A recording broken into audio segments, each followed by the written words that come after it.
celebrating the International Coaching Conclave. We had a day full of revelations and rousings yesterday. And we have Jayashree, our advisory board member for the We Empower project, bringing to us the learnings and takeaways from day one of the conclave. Jayashree is an ICF PCC coach, psychotherapist, mentor, and facilitator. She's an XLI postgrad with 20 years of experience across sales, marketing, operations, consulting, L&D founder, Chrysalis, where she believes in giving the right nurture and nudge to individuals and organizations to be who they want to be. Jayashree, welcome you on board.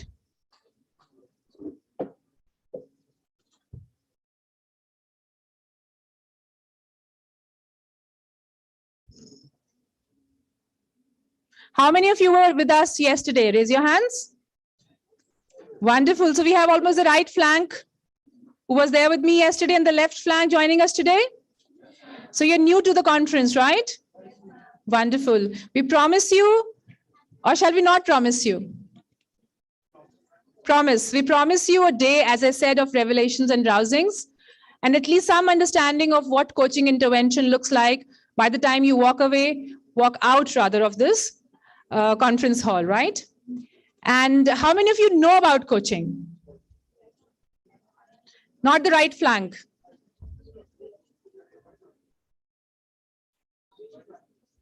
All right, we have Jayashree on board, and she, as I said, is our advisory board member, and she'll be doing the recap of the day that we had yesterday. So for all our new audience, please listen intently to what we have been able to capture by the end of Friday. Yes, thank you, Jayashree. Over to you.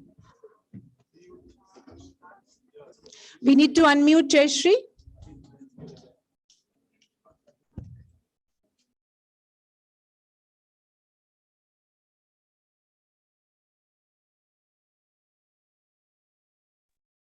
All right, now I'm unmuted. Thank you so much, Payal, and it's so absolutely lovely to be here with you all. And it's my loss that I'm not there in person to address you all. In my imagination, though, I can smell the pine trees that Puneet talked about yesterday and feel the excitement that's there on campus. So for all those who missed the session yesterday, we had an eclectic start. It is my privilege to share some of my takeaways from yesterday and set the agenda for us today. Atul sir, I am hugely inspired by your vision for coaching. Sarji, I think the term coaching evangelist used for you yesterday fits you perfectly. Thank you for setting the tone with your own experience of coaching and your vision for Shulini. I'm going to start with the critical question for all of us that was raised yesterday. Integrating coaching into the learning ecosystem. Is it a choice anymore? The clear mandate from all the conversations yesterday was that it isn't. Coaching for students is the need of the hour. Hearing the experiences and data from Magdalene Moog, Ruth Reithmeyer, Sushma Bantia, and others reiterated for me the need for coaching in academia and the massive impact a program of this magnitude can do. Because indeed, these students are not just future leaders, but the change makers of tomorrow. And as Magdalene said, coaching does empower. And who best for us as an ecosystem to focus on empowering, but the next generation of change makers. Ruth talked about the ROI on coaching students. She talked about the impact on their well-being, on employment and salary, for instance, and also on the returns to the university. She also talked about specific areas where coaching had an impact, like purpose and clarity. Self-confidence and self-regulation and other critical areas for students also have a huge impact through coaching. Sushma made an important point about how coaching has enhanced academic performance too. So it's not just the softer aspects of us, or the emotional and the social aspects, but even academic aspects of students can be impacted through coaching. In fact, students themselves across the ICF Ignite project, the Rice University, or our very own Shulini in their feedback have overwhelmingly endorsed that coaching changes life. In fact, it was heartening to listen to yesterday two of Shulini's own students that we talked to and coached last year about the impact that coaching has had on them. Ananya put it beautifully. And Ananya, if you are listening in, I'm going to keep borrowing your quote quite liberally. She said, and if I can paraphrase that, coaching brings out the superpower that is already there within you. She and Arzu talked about the safe and confidential space that their coach created, how it helped them look inwards, how it helped them break the barriers in their own mind, and how it basically changed their lives. Jonathan Rees also reiterated that yesterday, right? About how a coach could have empowered him to live his story, how a coach could have helped him see things in himself that he wasn't able to see. He also shared inspiring stories from his own life. And I know several students at Shulini too have had a similar sentiment of being transformed through the last coaching cohort that they were part of. So students, coaches, and members of the audience, I look at the agenda in store for all of us today, and I see the morning is for students who really want to help themselves and understand how best to gain the maximum benefit that this initiative from Shulini has to offer. So, students here in the audience, both physically and listening in elsewhere, I'm addressing you for the next few minutes. So please do pay attention. Now, you students are lucky to have this opportunity for your holistic development. If you remember yesterday, Ruth called out a very important part of your development, your social and emotional self-mastery. Punit talked about passion, purpose, and value that encircles the core strength. Vishal Jain stated how what is inside of us affects our behavior. And Sushma very beautifully explained the inner workings of our mind that holds us back. So coaching, my dear young friends, is what can help you in this holistic development from within you. You, my dear students, through being coached, are learning to lead yourself, which is the first step and the foundation for you to lead others tomorrow. And yet here is a pause that I'm making. Yesterday, when Payal asked the audience, how many would like to get coached? We saw a few hands, very few hands, in fact, from the audience. Sushma put it aptly yesterday. If you students don't want it and don't work towards it, coaching will not work. I will further say that coaching is not this magic pill that you kind of swallow whole and hope it transforms you. Atul sir gave an example yesterday of standing in front of the mirror every single day and practicing speaking. Now that is the commitment that you need to give for your own development. And that commitment needs to come from you. A coach will partner you, walk alongside you, support you, yet that commitment of taking that first step and taking accountability for your own holistic development needs to come from you. And I'm quoting Atul sir again when he said, you have an opportunity here to create a revolution within yourselves. Now it's up to you, how do you leverage this golden chance? Most of us, right, on the other side, which is faculty, coaches, the adults in this room, had access to coaching in our 30s or maybe even beyond. I had it first when I turned 40. So Puneet asked yesterday, which is a very important question for us, is that why should one wait so long to get the benefit of coaching? And my dear young friends, the beauty is that with Shulini and We Empower, you students don't need to wait as long as many of us did. You now have the $1 million question, dear students, to answer, which is, will you avail of this generosity from Shulini and the experienced coaches? Will you listen in today to the sessions as we talk about what do you need to bring into the coaching conversations? How do you prepare yourself? And more importantly, are you willing to use this opportunity? So if I were to go back to Payal's question, end of the day yesterday, if you are asked again today, whether you will opt for coaching, I hope that you will make Atul sir's vision a reality, that there is a huge waiting list of students that want coaching.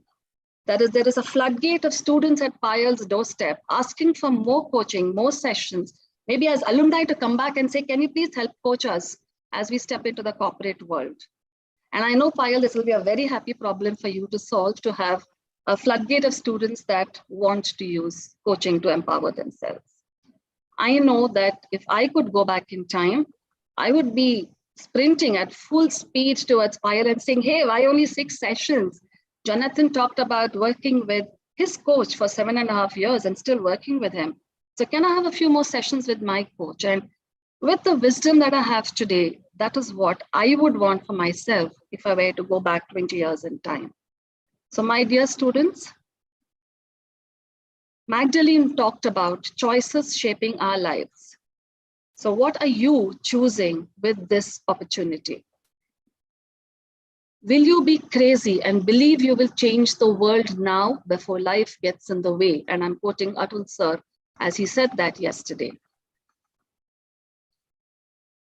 Choose wisely today. So Payal and the team at Shulini, thank you for having me here to set the context for today. And truly hats off to all of you for all that you're creating here. I would echo Esther Zerber's words yesterday that as we come together to support students with coaching, we as an ecosystem, can we work towards offering coaching to faculty, to administrators, to every single person in the ecosystem who can benefit from coaching with the ultimate objective of empowering the youth of today. You both know that you have my unwavering support to make your vision come true. And if I may take the liberty to voice the thoughts of several coaches here, I'm sure many feel the same way. Puneet yesterday talked about paying it forward. And I truly believe that the 100 coaches who are part of We Empower are glad to be partnering with Shulini University and paying it forward. And Atul sir, Payal, I hope the revolution that you're bringing in at Shulini truly reverberates across academic institutions, coaching communities, organizations, and in fact, the entire ecosystem that can and should come together to replicate the model at Shulini University and make coaching accessible to not just college students, to teens, to schools, and everyone, so that there is a whole life ahead that we can start early from. Thank you so much, Payal, and over to you.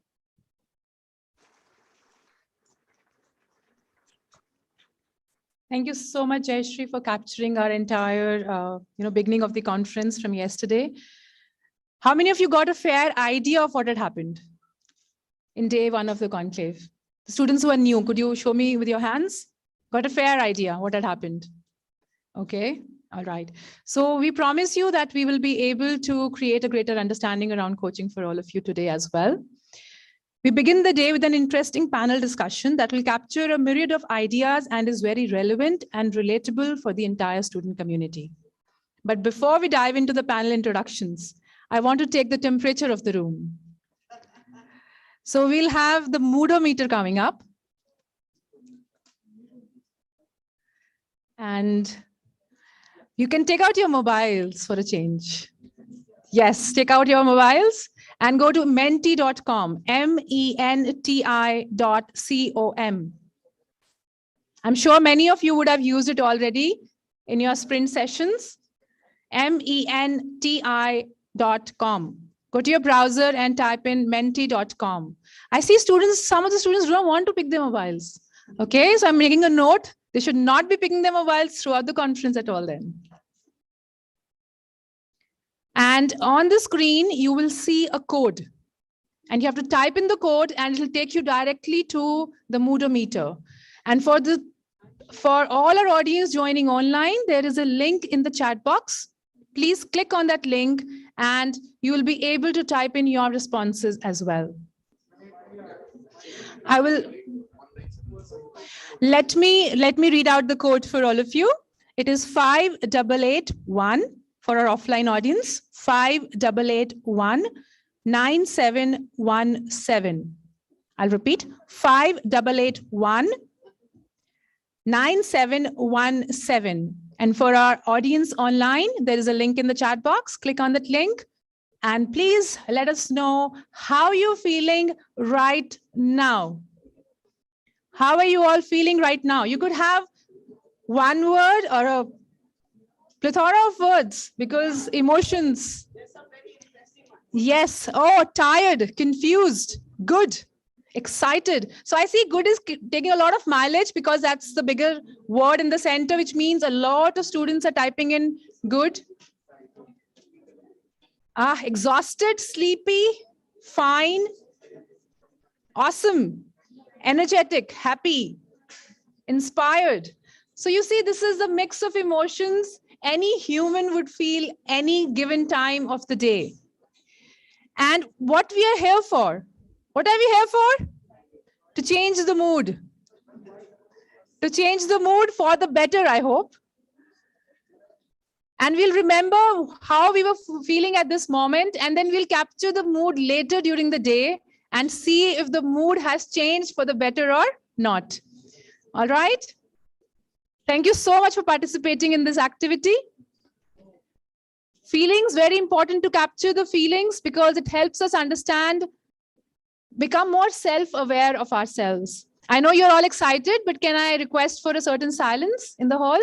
Thank you so much. And at this moment, we will put our mobiles away. I'll wait for all of you. We'll put our mobiles away and keep them on silent mode. Yes, and as we dive into the thick of action, with a show of hands, quickly, how many of you are completely new to coaching? Go on. Have the courage. Yes, wonderful. And how many of you are here to explore whether this is a good fit before you take the plunge? This conference might be a good fit for all of you to understand before you actually end up going for a coaching intervention. All right, thank you. How many of you are wondering which career paths to choose? Rest are all clear? This is an enlightened audience I've seen in a long time. Yeah. Yeah, that's a very good question coming from Sushma ma'am. You don't know that you don't know that you don't know your career path. That is possible, right? Or the courage, the lack of courage to say, I don't know. So I'm going to repeat that question again. How many of you are wondering which career paths to choose? Okay, that's honest. How many of you are clear? Yeah, because the opposite have to go up, right? That's wonderful. How many of you are somewhat clear? Okay. And how many of you want to work towards getting a greater clarity? Wherever you are on the spectrum, you want greater clarity.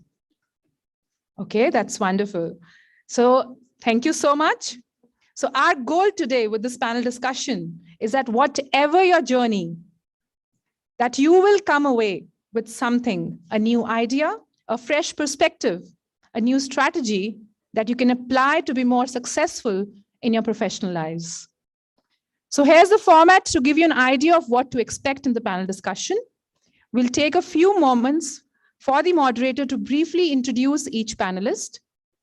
The moderator will then kick off the conversation, asking questions that will draw out some of the high-level themes and trends we should be thinking about in this particular discussion.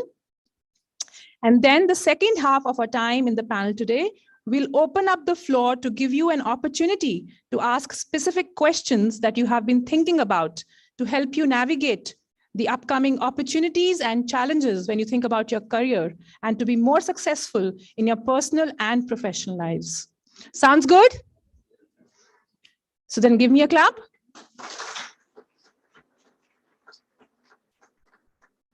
Great. Then let's get started with the panel discussion. I would invite on board Coach Adhir Mathur joining us from Mumbai, who will be moderating this session on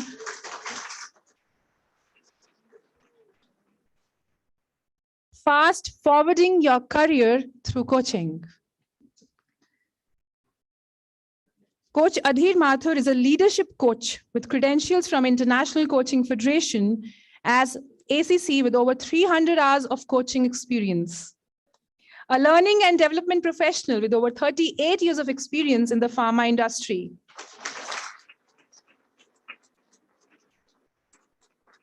He is passionate about making a difference in every individual so that they live up to their potential, thereby spreading the happiness and joy around. Adhir is also a certified professional emotional quotient analyst and an NLP practitioner. Over to you, Adhir, sir. A big round of applause.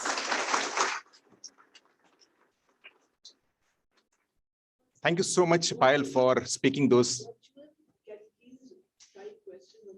Right. A request to all the participants who are connected online, please text your messages in the chat room instead of raising your hand. That's a request from our side. Thank you so much, Payal, for speaking those nice words. It was really music to my ears. Right, and I love this music. Right, and good morning once again to every one of you. Hope you have had a good breakfast.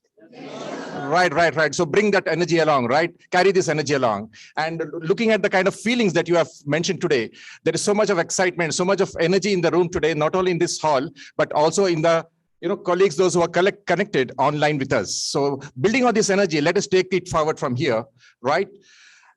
In the times to come, all of you will be transitioning from, campus to corporate. Some of you may even have your own startups and become an employer, right? So taking a leaf from what we learned yesterday, that coaching can lead to transformation. How many of you would like to have your career on a fast track? Can we have a show of hands? How many of you would like to have your career on a fast track?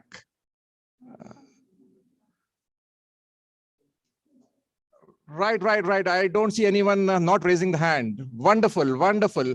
With so many of you having, wanting to have your career on a fast track, let us now hear from some of our thought leaders who are connected online with us, right?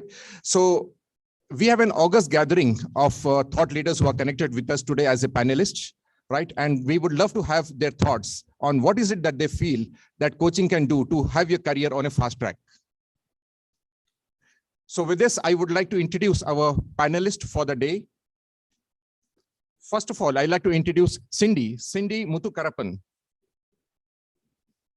Cindy is joining us from Cape Town in South Africa. It's very early in the morning in Cape Town. Cindy, I'm sure you have had your morning cup of tea or coffee. It's quite early in the morning for you. Yes, it is. Right, thank you so much. Cindy.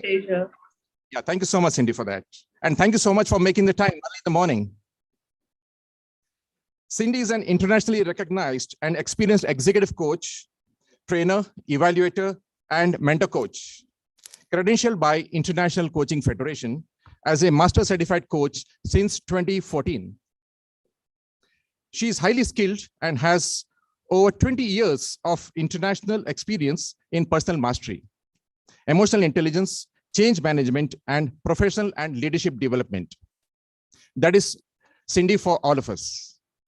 Welcome, Cindy. We have with us another thought leader, Kavi Arasu. Kavi, by the way, is also my mentor. I have learned quite a lot from Kavi, and this is another opportunity for me to learn from you, sir, today. That's very kind of you, Adit. Look forward to participate here along with people like Cindy and Rhonda, who themselves are big giants in this field. Thank you. Kavi is a change specialist who loves to play at the intersection of people, technology, as well as culture. He has experience in working at both multinational as well as Indian organizations. Since moving on from the corporate world, Kavi is a principal at Flint Rock, which is his organization, at a firm that helps in orchestrating and managing the change. He's also the Director of Learning and Change at Founding Fuel, a media and learning platform. Kavi has been a coach since 2005, which is almost 17 years, and has global experience in one-on-one coaching and in institutionalizing coaching in the culture in large organizations that he has worked with. He writes a newsletter, OWL, I don't want to pronounce that, right? Dispatch that has readers from around the world. Kavi, of course, will talk more about that OWL. Right. Next, we have as a thought leader, Rhonda Bowen. Rhonda is connecting with us from Germany, which is quite early in the morning. Very early in the morning. Thank you very much. Yes. Right. Rhonda, we made you get up so early in the morning today. That's fine. I grew up on a farm. That's normal. Yeah. Thank you so much for making the time so early in the morning. Right. Rhonda, for us friends, is a communication guide with over 30 years of experience in communicating across cultures. An American living in Germany since 1983, she has worked with people from more than 70 countries. That's the kind of experience she comes with. Since 1988, her coaching practice has brought insights and support to thousands of professionals from business, engineering, science, and technology. She specializes in helping them improve their communication. This saves resources and leads to better results and higher success in business as well as in personal goals. She offers a wide range of programs and services, from individual and team coaching to negotiation seminars and online and offline facilitation for corporates as well as organizations. Thank you so much to all three of you for making the time. With this, we'll set the ball rolling. Once again, I'd like to request all my audience who are connected online to put your questions in the chat room. Let it keep flowing. We'll capture it and surface it up as and when the time comes. We'll set the ball rolling with none other than Kavi. Kavi, good morning to you. And here is a question to you first. Kavi, you have seen corporates very closely, having worked with them for quite a while. And learning and change management has been very close to you and your heart as well, right? So what is the role coaching plays in the journey from campus to corporate in shaping the careers? I'm very curious to know this.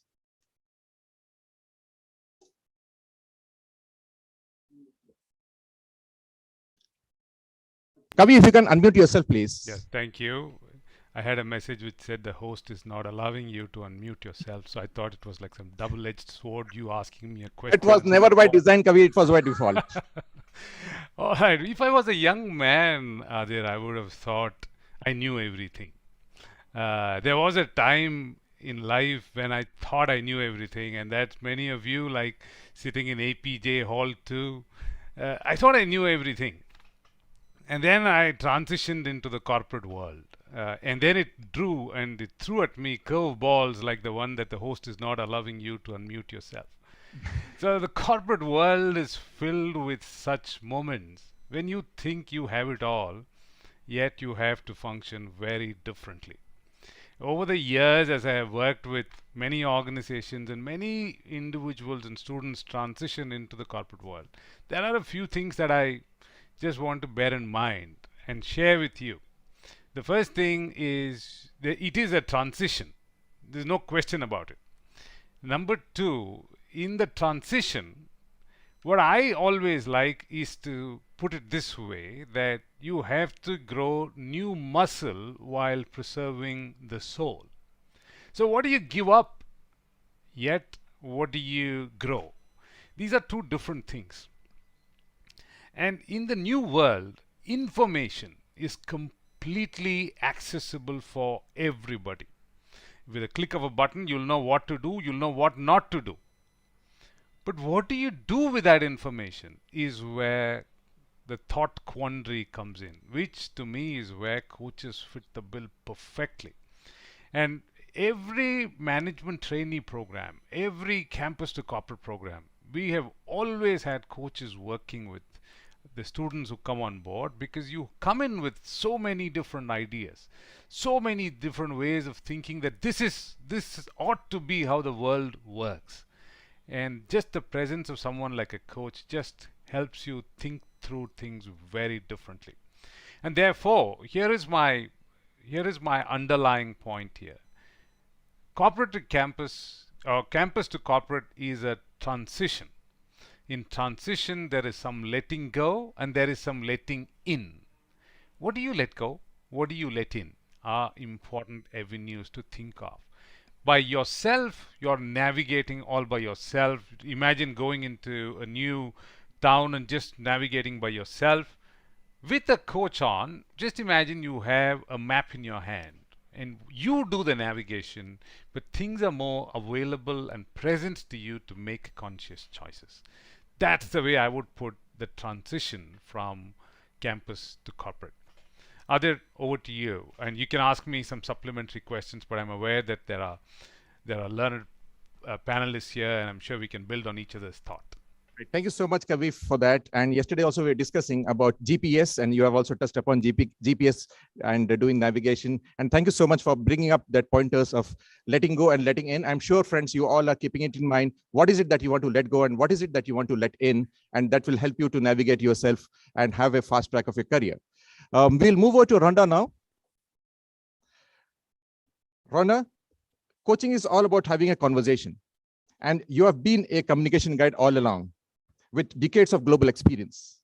How does a coaching conversation unleash that potential and fast forward the career? Thank you so much for asking such an important question. As I mentioned in the introduction, I grew up on a farm in the middle of nowhere in Pennsylvania in the US. And now I live in Germany, and I've had the chance to travel all over the world and work with people also from India. And when you think back to the times when I started this and you think about now, you say, how did that even work? Well, a lot of it worked because maybe I was a little crazy. I don't know if I knew everything, but I know I was crazy and I took a lot of risks. Like somebody came and said, Rhonda, we want you to teach English on national German television. And I said, yes. I had no idea what I was doing. I had no idea how that worked. But I had people from the TV crew who were really willing to help me. And nobody was talking about coaching at that time, but that's really what they were doing. And when people said to me, how are you able to do that? You don't understand anything about that. You didn't study that at university. No, I didn't. But see, I had those people supporting me. And they told me about the options and they helped me get clarity on would I be able to do this or not. You're in such a wonderful position because nobody's just throwing something at you and you have to figure it all out by yourself. You're having the opportunity now to work with a coach, somebody who can say what it is that maybe you need as other options and help you clarify what it is that will be best for you. So congratulations on being in such a wonderful place and being able to do these things that I wasn't.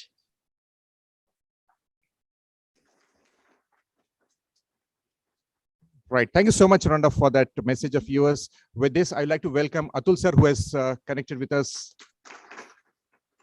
Good morning to you, Atul sir. Good morning. It's so good to have you on the call today. It's an honor and a pleasure, and really look forward to hearing all these lovely views. Thanks for making the time. With this, we'll move over to Cindy. Cindy, good morning to you once again. I'd like to share one fact about Cindy, which I did not mention in the profile of Cindy. You all know that at this age, with the kind of career that she has got, with the kind of exposure that she has got, she is also pursuing a career in PhD. She is doing research. She is a PhD student, right, Cindy? Yep, that's right. Cindy, you have had a wide global exposure in the world of coaching, and also you're pursuing the PhD now. And yesterday, Jonathan was talking about having a coach, for 7.5 years. So is unearthing of potential a continuous process? What a lovely question, quite insightful. I'll use an analogy here to answer your question. You know how as you are studying and learning and experiencing life, coaching is quite experiential. You begin to connect dots for yourself and you begin to have moments where you find this little bulb of light beginning to shine inside you. It's lots of little light bulbs where you go, I want to do that. Well, that sounds interesting. And you sit down one day and you figure out, no matter how much I try to dull some of these light bulbs, they're not going off. They're not dimming. And then you begin to wonder, so what can I do about this, right? How can I make the shine a bit more brighter for myself? All those are moments of potential beginning to develop inside you. And as we go through life, of course, we learn, we develop, we make better decisions. We do some things, we say no to some things. But as we go through life, we evolve and we change, and different light bulbs show up inside us. And sometimes we don't know what to do with those light bulbs that's really shining. So we can sit down and have a conversation with somebody else, like a coach, or somebody using a coaching approach, and then try to figure out what are my options available if I go a particular route. I've heard many of you, when Payal asked the question, how certain are you about your career? It sounded like most of you were certain. But even in certain moments, you can still have a very thought-provoking, enlightening conversation with a coach to explore all the options you have. So potential is something that always grows within us and changes as we evolve. You can call that passion, purpose, or you could just simply call it, what are my light bulbs and shine moments inside me that I want to take more advantage of or create more opportunities to grow in that. Wonderful. Thank you so much, Cindy, for sharing your thoughts. With this, we'll go back again to Kavi. Kavi, it's a fact, and it's also a reality that the students in the campus, they face lots and lots of challenges. So what are those challenges, which students face in the campus life, which coaching can help to resolve? Would you like to throw some light on this?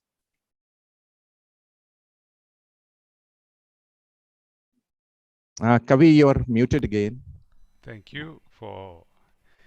The host is still not allowing me to unmute. It's fault, not our fault. That's fine. These things happen as we navigate these kinds of tough circumstances, but it also is an option and an opportunity for us to participate like this and bring all of us together. I'll tell you, as I was speaking to you earlier, coaching helps in evolving options and opportunities. If I were to go back and live my life all over again, I know that I don't have that choice and chance, but if I did, the one thing that I probably will do is to seek out someone to have regular conversations with at a very young age. What will it do? A few things. Now, if it was a coach, what it would do, it would help me evolve my options better. I think my career, I've been in sales, in administration, in general administration, in HR, and it's meandered through opportunities that just became present. I wish I had the luxury of being able to sit down, evolve my choices, and go in a more structured manner. I'm not unhappy where I've gotten to, but I could have been in very sticky situations. So just having someone to talk and bounce off my ideas, just being a little less sure and being more sure because I have evidence and experiments done, those could have helped me tremendously. That's number one. Number two, and this is even more important, is habits. And forming good, strong habits early on have a disproportionate impact on your career. I mean, I've seen senior executives of many organizations. The better ones have sound habits that just last and outlast very many difficulties people face.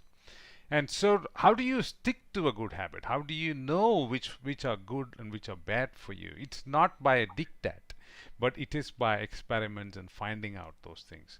Those coaches help in not in telling us what's to be done, but in helping us evolve and stick through and stick with over a period of time. That's the second one. The third and the most important one, in my view, is that it enhances the self-efficacy component. As a young person, I remember being, absolutely resentful of anybody telling me what's to be done. My dad will tell me do this and say, why? My prof will tell me do this and say, I know better than you. Absolutely resentful of anybody telling me what's to be done. If only I had some space to have conversations which would have allowed me to evolve and then do things in my own way, which perhaps would have served me better. Coaching helps us evolve those ways and promotes that level of self-efficacy.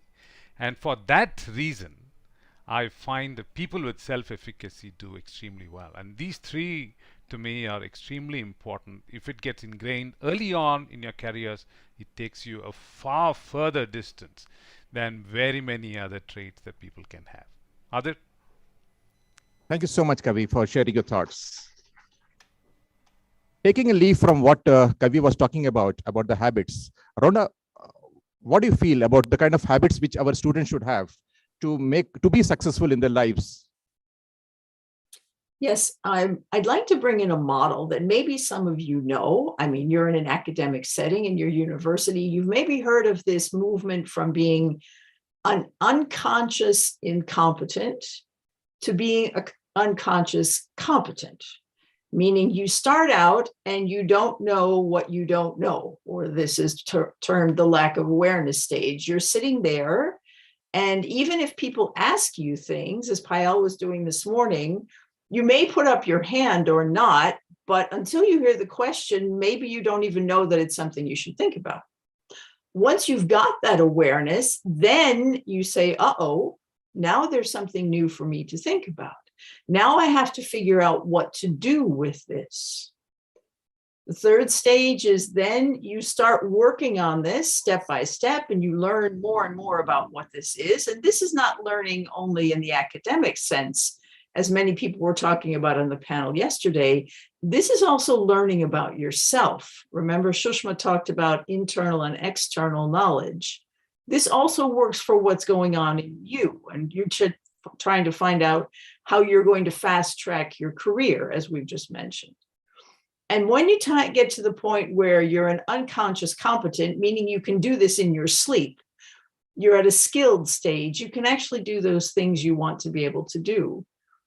And education in the classic sense of being in university is one of those things, but especially to work on the internal things, coaching is so much better for this, because you're not only bringing in things that somebody is telling you, like a professor or another student in your class, but you're looking inside and trying to find those things that really are important to you.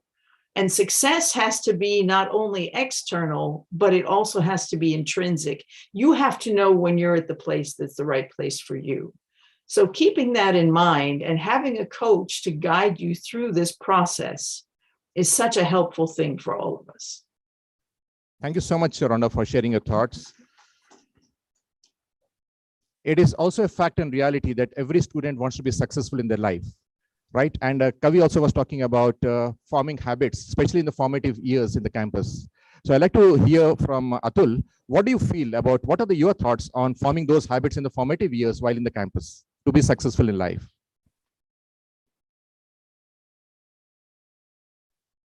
I hope I'm audible. Yes, sir. Very much. Thank you, Adir. So once again, thank you for the opportunity. And I thank all these wonderful coaches and students who are here today. I spoke about this yesterday, and I spoke about fire in the belly. I spoke about purpose, and I spoke about what I call Junoon. And for my non Indian friends, Junoon is passion. I think people succeed when they find a purpose. People succeed when, with that purpose, they bring their fire in the belly or Junoon, whatever you want to call it. We all of us as human beings, at some point in life, have this enlightenment. My belief is the sooner you get it, the better it is, the more successful you could be, the happier you could be. And I link happiness to success. I think happy people are successful. Successful people need not be happy. So you find your purpose, you'll be happy. You'll find that fire in the belly, and you'll go out and do things that you always wanted to. So I think if we can bring that early on to our students, to university students especially, they'll find a direction and they'll be able to go out and become better human beings. So I only talk about my experience and experience of now dealing with more than 20,000 students. I think many students tend to be have not found that purpose, do not have that direction. And I think an input through coaching, through a guru, coach, whatever you want to call it, Adhir, can really point students to introspect, to go out and ask the tough questions and say, what do you want to be in life? Not run after what others are doing, following others, rather than chart their own paths. And this could be path breaking because you'll have happier people around, you'll have happier youth, and hopefully you'll have a happier society. So to me, coaching, I so wish, like Kavi was saying, I so wish I had a coach when I was in college. I didn't even know what coaching was. Forget having a coach. I spoke about it yesterday. I worked with a professional coach in the early parts of my career with McKinsey, and I think it changed my outlook to my profession. It fundamentally made me improve on my skill set. I'm very proud to say that I'm currently working with a coach who does ask tough questions. It's not easy, huh? But I think that's I think what introspection is all about, and that's what makes us better human beings and makes us happier and successful. So students just lack this opportunity. You won't get it again. We are so grateful that all of you have volunteered for it. It's a pilot, and if it succeeds, let's take it across the world. So, Adhir, I think it's the sooner the better is all I'll say. When I say sooner the better, I think it's probably a stage where you can't do it with school kids, I guess. But when the youth starts understanding their purpose in life, you can bring in coaching. I hope I answered your question. Thank you so much, Atul, for sharing your thoughts. And building on what Atul was talking about, friends, it's an opportunity which is knocking at your doorstep. Just grab it. Right. Cindy, yesterday we had a very intriguing session on demystifying coaching, where many of the students have actually experienced what exactly is coaching all about. Some of them have observed, and we had great, harvesting of the wisdom of the students who have put it up on the sticky wall here. Right. So they all have experienced live coaching as well as online coaching. Right. So I'd like to invite you to share your thoughts on the power of coaching, when we are looking at demystifying coaching. What exactly is the power of coaching when we are talking about demystifying them? Okay. I love that, by the way, that idea of collective wisdom and capturing it on the wall. From what the panelists have already shared and the Vice Chancellor shared, it seems like we're already unpacking this topic of the power of coaching. I'm going to add a bit more to it, and noticing that there are a significant amount of students here that have not yet experienced coaching. So by definition, coaching is thought-provoking. The coach will partner with the client in a thought-provoking and creative process that brings out your best, right? Professionally, personally, it brings out the best in you. But these words, thought-provoking and creative, are words that it's continuous inside you, meaning as you are learning, you've been in a learning space for a long time, in school, now at the university, thought-provoking is something you're used to. Like you would learn something new, sit down with your colleagues, chat about it, and have some new awareness around it. And then you figure out, oh, maybe I want to try something new. So thought-provoking opens to new possibilities. And there's a huge power in that, meaning maybe you didn't want to, or you didn't even think about a particular thing as Rhonda spoke about. But now the new possibilities exposes you to new options. And it's like, unknown to you become now known to you. There's this power around that. You feel more, I'm hearing this word a lot, empowered. I'm finding something new here. Let me go and explore what are new options are now available with my new thinking. Thought-provoking, new thinking, right? Bringing out more in you. So there's all this power beginning to happen in you having a greater sense of accountability to what you want. And gone are the days when people said, oh, I just want a job. And as long as they had a job, as long as they found employment, they let the other person, the employer, dictate or go with that flow of their career progress and succession. They allow that to be from the other side. But things are changing. Accountability is on your side now. And you begin to define for yourself how you mapping out or shaping your career path with more opportunities available to you. So that's a huge power in coaching, or it leaves you in a very empowered space to self-learning, self-accountability, self-progress. How are you progressing? I'll stop here, Adil. Okay, thank you so much, Cindy, for your message. Rhonda, I'd like to share with you something about myself. In my life, I got coached much later in my life, right? I would like to say that it is much later in my career as well, right? But here we find students are getting coached, at a very young age in the campus. So what are your views on the students getting coached at so early in the life in the campus time? Thank you. This is such an important question. Something you may not have heard about coaching yet is, why do we even use the word coaching for what we're talking about today? And coaching didn't start as a name with those of us who are doing personal development and the things we're talking about here in your conclave, but coaching started from sports, from football in Great Britain. And they were looking for the name of a person who would be working together with a team of people who were then going to play football. And they took the word coach from the vehicle that gets you from A to B. In the old days, that was a horse and a carriage. Later, that was something that I in America would call a bus.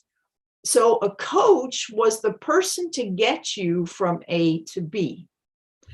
And I'm sure that with cricket, which is very popular in your country, or American football, which is very popular in my country, people who would do sports start at a very early age, and they have coaches from the beginning. Nobody expects anybody to be able to hit a ball or to run with something if they don't learn how.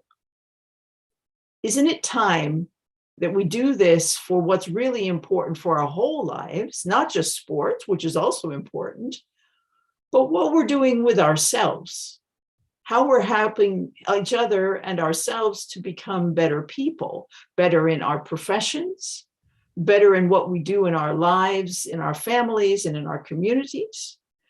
And the nice thing about coaching is it never has to stop. The earlier, the better, as we've just heard. But I'm 63 now. I'm working with a coach and a mentor at this point. So don't think it's something that you'll just do for a while and then let go of it. You'll get the bug, as we say.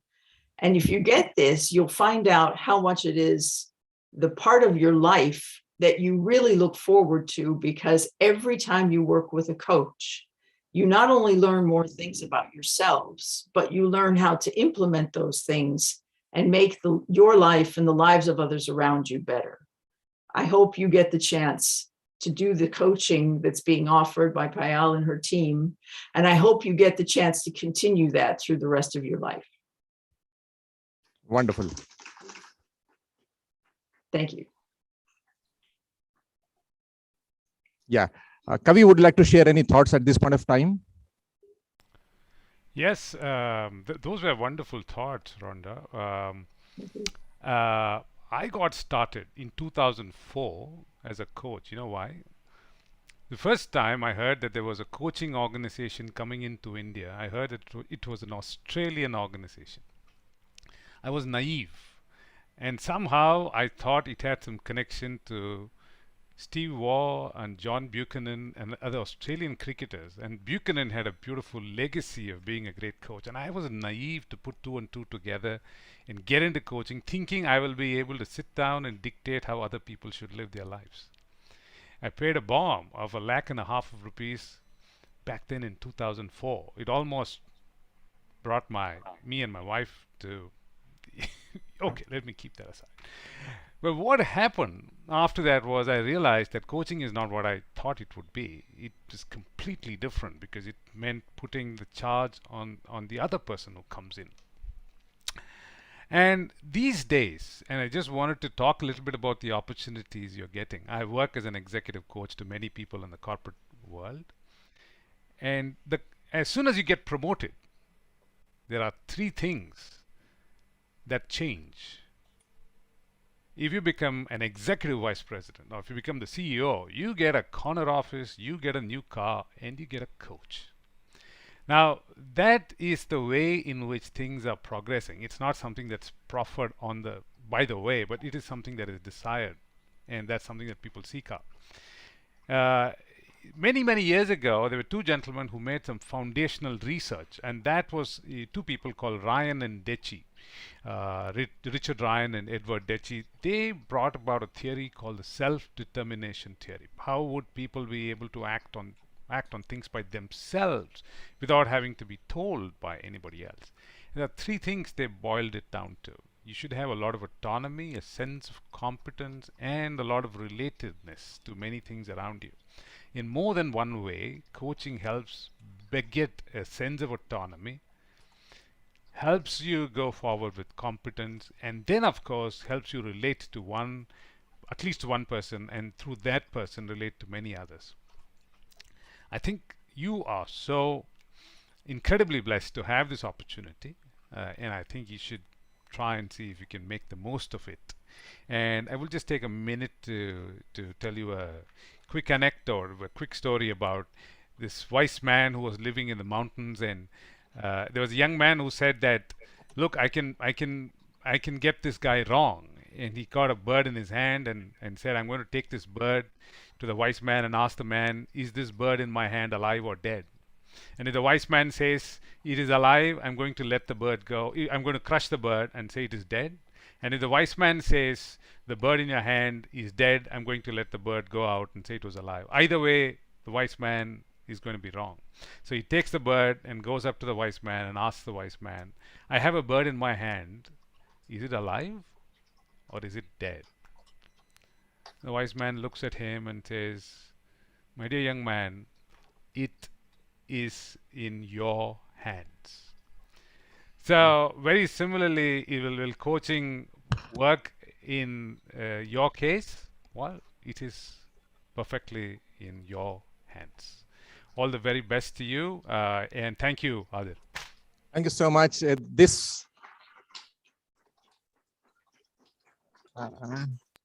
Kavi, these words of yours are still echoing in my mind. It is in your hands. Yes, friends, it is in your hands as well, right? So I'll take a pause here, and it's time for us to surface any question that you may have. I'd like to invite my audience sitting here or my friends sitting, connected through online, to bring up any questions that you may have to our august audience, our august panelist here. Yeah, it's time for us to shoot any questions that you may have. You won't get such a august, gathering of panelists at a time.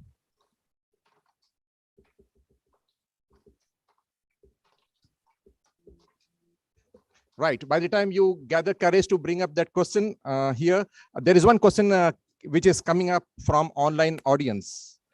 This question is from Yashraj, who is connected with us online. He says, quite a big subject to classify coaching to fill in a small bucket. But how to choose the right coach or mentor within any organization or corporate, which best utilizes my individual skill set to bring it up in the right direction?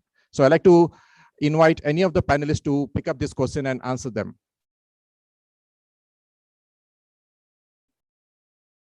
Kavi, would you like to throw some light on this question? I'm sorry, Adir, I couldn't catch the question well. Right. Sorry, very sorry. I'll say it again. Yashraj, who is connected with us online, he says, coaching is a big subject to classify and to fill in a small bucket.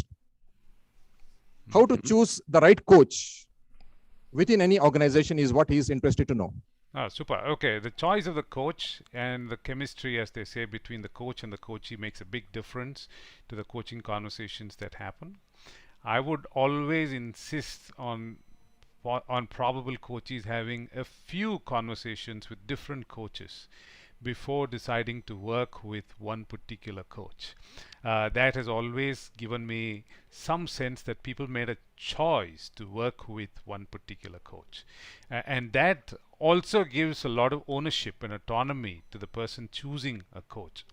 There was one organization where the choice was limited to coaches. We were running it within the organization, and we had a panel of coaches, and coaches were quote unquote foisted on coaches, and it just didn't take off because people felt I didn't have choice about who I want to work with.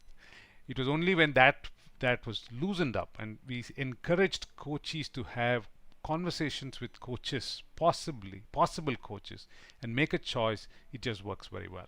So have conversations, look for what fits, look for pace, look for style, look for values. In one or two conversations, we usually are able to get a fix on things, and we then choose to work with. That's how I would see Adir. Thank you so much, Kavi. And I'm also mindful of the time that we are coming close to wrap up the session, and we have that provision for one last question which can come up from the live audience sitting here. Adir, is it okay if people even share what they got as a thing, something that stuck with you, something that you know? Yes. Is this mic working? Can you hear me? Hello. Hello.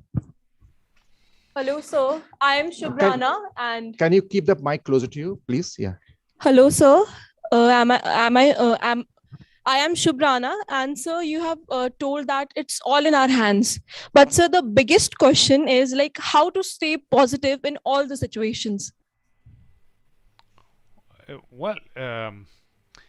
That's a tough one, and perhaps you may not be able to stay positive in all situations. And accepting, and this is my view, and I would invite the other panelists also to opine on this. But my view is just to begin starting with all situations may not render themselves to be positive, but staying positive is a choice. Situations happening may not be a choice. It is not, I mean, this is cliched, but this is very true, that it is not about what happens to us that makes us, but our response to what happens to us is what defines us. And therefore, situations may or may not be positive, but our response to them can change what the impact of that situation to us can be. COVID-19 was not a positive thing for many of us, but our own responses to COVID changed the direction of many businesses and many students and many people. So it is in the response, in my opinion, that is something that is purely in your hands.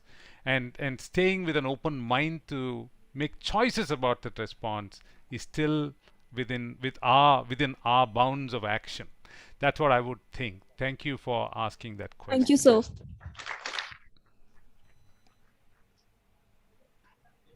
We have one more coming up from the live audience sitting in the hall here. Good morning, everyone. I'm Aline Gargada, pursuing hotel management last sem. So my question is to Rhonda ma'am. At this age, you have accomplished so much. So why do you still need a coach? Because although I'm the age that I am, I haven't learned everything I need to learn. I'm still looking to improve my life and my own business. I've had my own business for 33 years now, but that doesn't mean that I still know everything I need to know. And therefore, to make sure that my mindset works, to make sure that I can work with those challenges, as Kavi just said, things like COVID-19 or anything else that comes up in life, it's so much better if you have somebody doing it with you. And life throws us things that are not so positive, to go back to your colleague before, but that's the way we learn. You don't get better by having a wonderful pie in the sky, everything is great life. You learn by having those things that happen to you and your response. And the way you work through those things is so much better if you have someone doing it with you. So never say that you don't need anything anymore or nobody can help you anymore. Keep working with coaches as long as you can, because you'll always become a better person. Thank you, ma'am. Wonderful. Thank you. So what I am also taking away, Rhonda, from your message is coaching is for all, coaching is for life, right? Yes. There's no such age for coaching, right? Yes. Really, you are an inspiration for all of us, including myself. Thank you. I'm also aware of the time. We are coming close to wrap up the session. So I'd like to invite each of the panelists to give you a parting message, a short parting message of 30 seconds each. Yeah, Cindy would like to begin with your parting message, 30 seconds of parting message to our audience. Okay. Coaching creates the safe space and quite a courageous space. You know, if you're thinking about it, go and take a session. Display some courage, and there'll be new possibilities opening up for you. So I would say step into the safe space and experience coaching. And I'd like to leave with the words of Leanne Rimes when in that song she says, and when there's this moment or when life throws this opportunity to sit it out or dance, I hope you dance. And changing that to coaching, there's an opportunity where you can sit it out or you can take it. I hope you take it. Thank you so much. Love to hear the parting message from Kavi as well. Kavi, if you can unmute yourself, please. That's the most used word during COVID. Please unmute yourself. Anyway, so I think you and the mute buttons are not getting along. Yes. So I think fascinating conversation. I would just like to. I mean, I love the question to Rhonda, which was about at this age. Age is immaterial, because at any age, at any circumstance, we perhaps need to get better with 3 different things: new tools, new skills, new mindsets. So at any point in time, we need to get better at our tool sets, with our skill sets, or with our mindsets. You need to be able to work with somebody, because coaching is thinking squared, which is 2 people thinking on skill sets, your tool sets, and mindsets. That is just incredible. It makes a huge difference to people. And that's one reason why I would think it's important to pick it up as a life skill and not necessarily a moment where things are offered to you and you could choose to take it. It's a life skill for all of us. Thank you. Yeah, thank you so much. I'd like to invite Rhonda now to share her parting message, 30-second parting message. Yes, thank you. It's been a wonderful session today. Thank you to all of you who've helped contribute to this. I run my business and my life by a word that I've created called Wispiration, which is half wisdom and half inspiration. Wisdom means you either bring wisdom or you bring a question about wisdom that you don't have. And when you've spoken to others, especially a coach, You then take the inspiration that you've received and you go out in the world and you implement new things to make that work and make your life better and the lives of others better. So never forget the power of whisperation. Wow, thank you so much. With this, I'd like to invite and go back to Atul sir to share his parting message to all of us. Thank you, Adher. It feels like I'll be preaching to the popes over here. But in 30 seconds, I think all of us, humankind, needs to be curious and all the time needs to be exploring ourselves, exploring the world. And we should be challenging the status quo. I think Kavi spoke about a skill. I think all of us need to inculcate the skill to get coached, to receive feedback. And it's not easy. So I would say if there's one thing I would like to give back to all of you is to say, start practicing getting coached, build that skill set, and you will be way more happier because you can only improve with feedback and by exploring your potential. Thank you.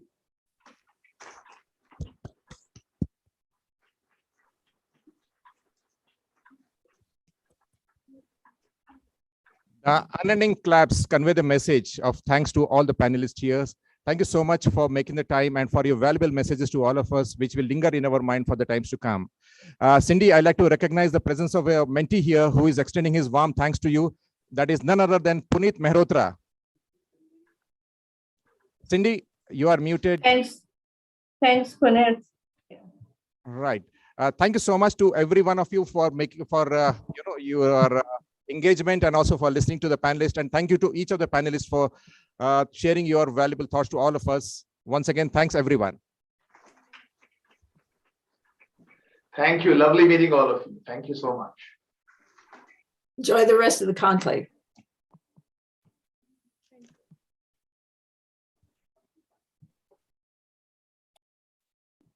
I think the panelists and the moderator does deserve another round of applause.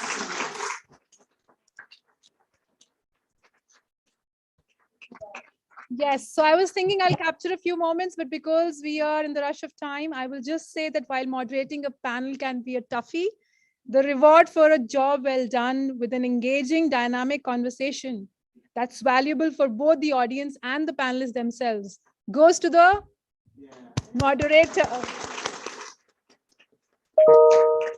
And definitely our distinguished panel as well.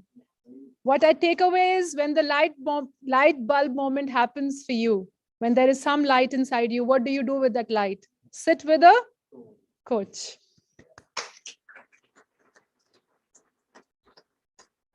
Thank you so much. Thank you. Thank you, my distinguished panelists as well. Coaching conversations can be fruitful only when it is known what the coach and the coachee bring to the table. To share more about that, we have on stage now Alexandra joining us from Serbia.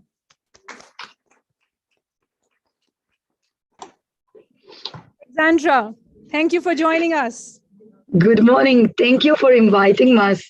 Me. I'm so happy to be here to be part of this project.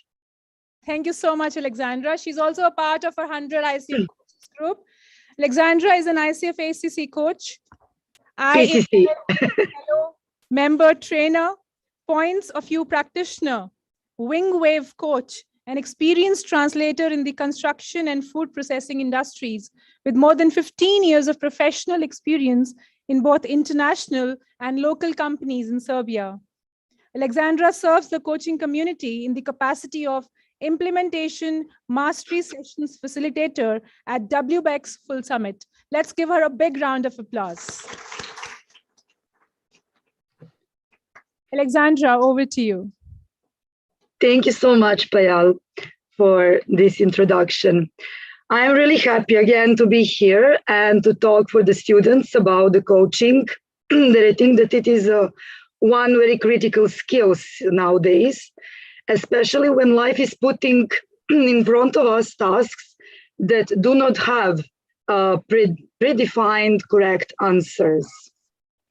So I see coaching as a critical skills for situations in which there is no correct answer. And this is the beauty of the coaching. And I'm always happy when I can transfer this coaching mindset to my clients. So when we finish with the coaching project, after 6 sessions, 10 sessions, I can see that they learn some big questions that they can ask themselves in the future, and they can coach themselves so they can be absolutely independent. Today, I am invited to talk about what coachees should do to gain a maximum benefit from the coaching process. And it's a very tricky to talk about it, because it's not on me to say what coachee should do, because coachee should find his or her own answers, what to do during the process of coaching. But there are some tips, some advices that I can share here. So one is that what is the most important for the coaching process is that coachee makes a conscious decision about experiencing coaching, and to know the reason why he or she would like to start coaching process, to be coached by someone on certain topic, or on some or on few topics, or to be supported by the coach. Also, what is really important is that coachee keeps curiosity during the process. Curiosity on all the levels. And first, curiosity would be regarding the coaching process itself. So I always invite my clients, my coachees, to ask me anything that they would like to know about the coaching process before we start, during the coaching process, and also to keep that curiosity for themselves regarding their topics. What is also useful for coachee is to explore before meeting the coach, to explore why he or she needs coaching, and to explore possible coaching topics in advance. Of course, it will be explored during a session, but it is important that coachee knows why he or she is there. And also, one crucial thing that it is important for coachee is time management, and some regularity of coaching sessions. I know that life is very busy, especially for students who have a lot of things to do, who have to prepare themselves for exams, but it is really important to plan in advance coaching sessions, so that at least it is advisable that they have 2 sessions per month, 1 session in 2 weeks, because of the processes that is opening up during the coaching process. Also, transparency and partnership are very important. And I will stop here because I saw some hand. I don't know who raised, just to check if there is a question for me, or it was just by mistake. I'm not sure. You can continue at the end of your presentation. It's not the end. I just saw the hand. I stopped here. That's okay. I think we'll go back to that question. Okay.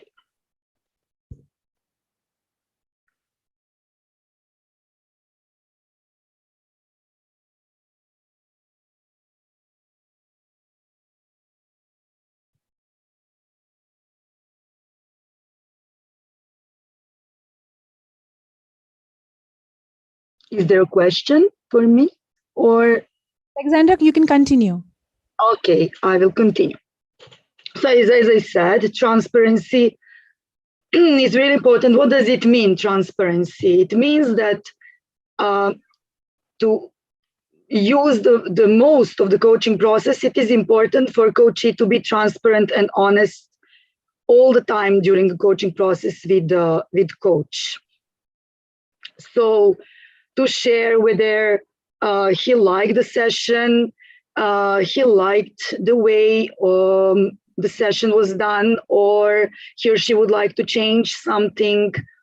Because it is important for coachee to feel comfortable and to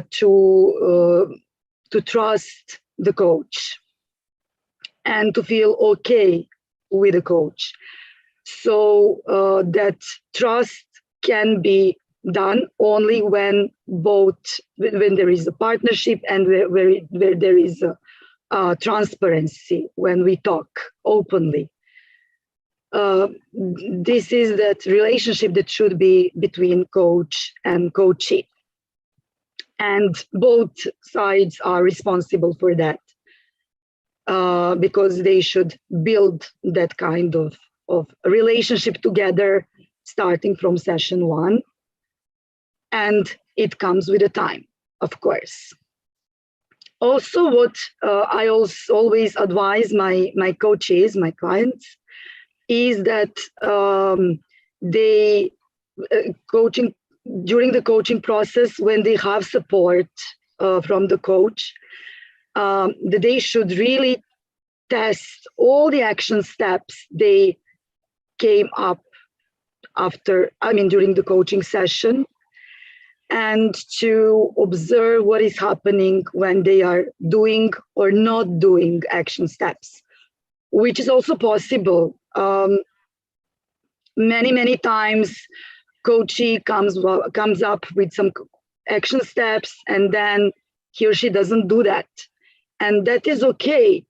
It means that, or that was not important so much in that moment, or that something else should be done and not these action steps. But it is important to test. It is important to leave the comfort zone. It is important to leave what is known for us and to learn something new. What I also recommend to my coaches is if they want to, if they're comfortable with it, and if they find it useful, to write a journal during the coaching process, to write down their thoughts, their observations of what is happening regarding their topic, regarding their behavior, regarding their thinking process. So they can go back in a few months, for example, to see how much they progressed, to see what they have learned. And also, it is very important to enjoy coaching process fully, to have positive memories of the coaching process, and to celebrate every time coaching has some achievement, even the smallest one, to celebrate that, to acknowledge the small steps, the small achievements, to acknowledge his own or her own growth. Well, I would say these are some of advices that I can share here with the students. But I will be happy to hear if there are some questions and to answer on that. Any questions from the audience regarding what a coachee, that is you, when you're working with the coach, should do or should not do?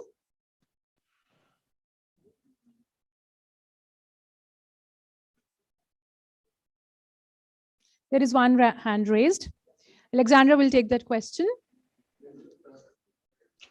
Could you stand up, darling? Yes, thank you.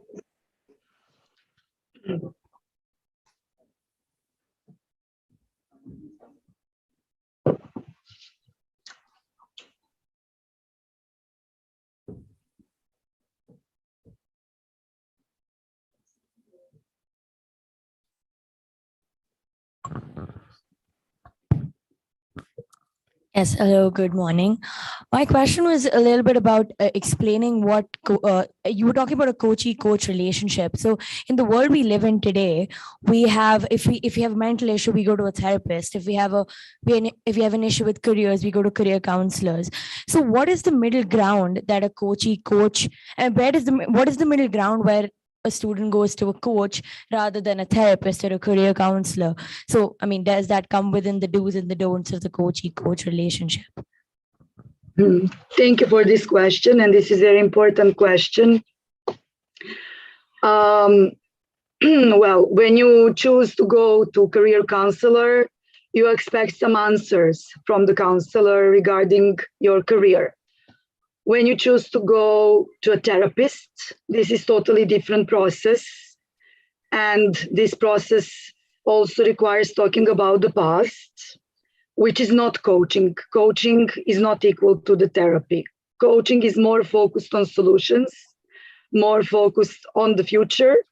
And also from the therapist, sometimes you get some explanations about some interpretations of what you're doing sometimes. Probably not from every therapist, but this is totally different. From coach, when you decide to go to a coach, it means that you want to work on certain topic, and coach will only assist you with questions. And coach will be your mirror. You will find your own answers, your own unique, authentic answers, who are always correct for you in that moment. So when you decide to go to a coach, you are not taking a coach if you want to get answers from someone. If you need a mentor, you find a mentor. If you need a counselor, you go to counselor. But if you want to take answers from yourself, from within, from your unconsciousness to the surface, then you hire a coach. And this is like conversation with your own self. And coach is facilitating that kind of conversation. So you can really give your best with your own resources from within. Thank you so much. I hope I answered. Yes, you did. Thank you. Have a good day. Thank you.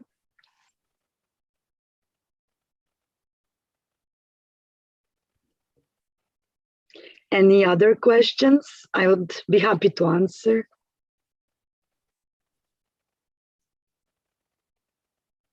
We can take one last question before we wind up.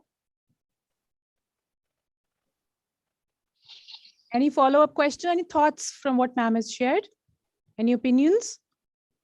Anything that is coming to your mind? All right. I think, Alexandra, we can move forward. Yeah. Well, how many minutes do we have? We are at the top of the time. Okay.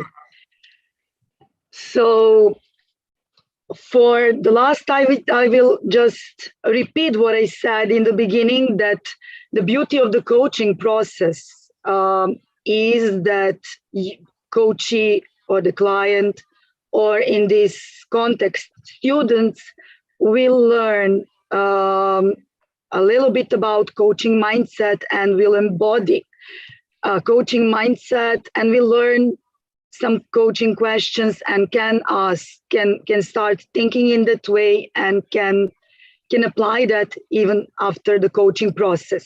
Of course, this will not be coaching. This will be some kind of self-coaching, but it will be very helpful. So to maximize the benefit of the coaching process, I invite coaches to write down, I mean, some critical moments in the sessions, some key questions, and to remember them. It can help them in the future also.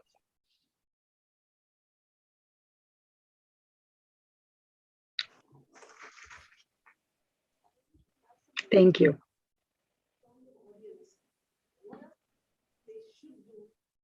Yes, yes. I was going to go there. Thank you so much, Sushma. I think we are thinking alike. Great minds think alike.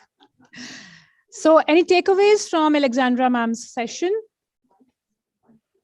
What do you think a coachee should do or should not do? Any words that you captured? I can completely understand your apprehension still around the coaching intervention, because all of us coaches who are sitting here, before we were introduced to the word and the world of coaching, our understanding was completely different. Coaching for me was IIT JEE coaching or the MBBS coaching my parents put me through, or sports coaching. And still when people walk up to me, I get to hear, you don't look like a basketball coach, right?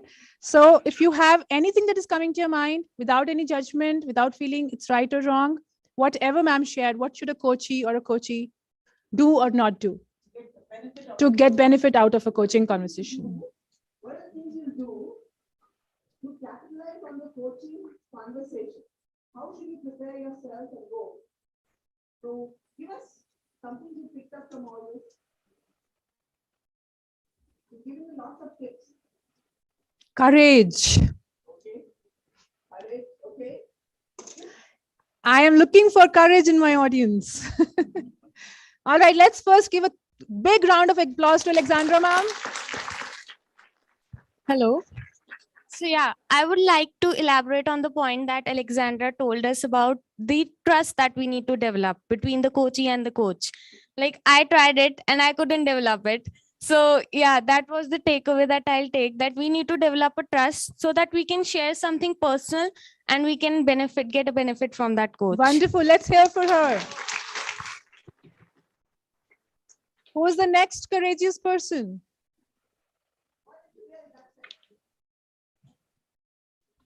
See, once you exhibit courage, it starts becoming your tendency. I think another thing ma'am spoke about is finding answers within ourselves. So if you really want to get something out of this coaching process, involves a great deal of introspection, personal reflections, and yeah, and I think doing that with someone else is always helpful, because then you have a mirror to bounce it off.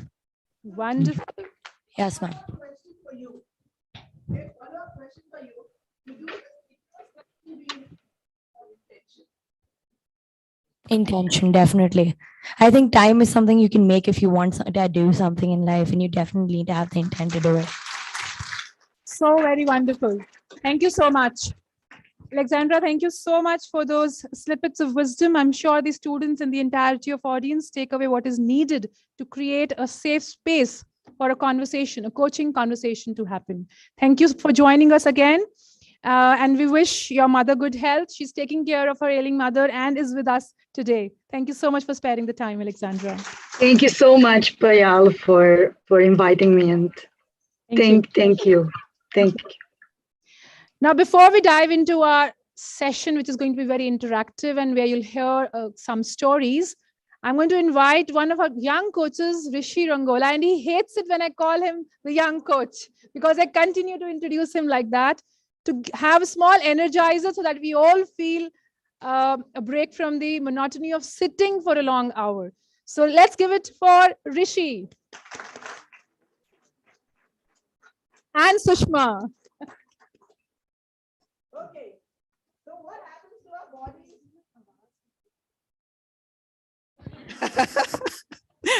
So what happens to our bodies when we keep sitting like this? And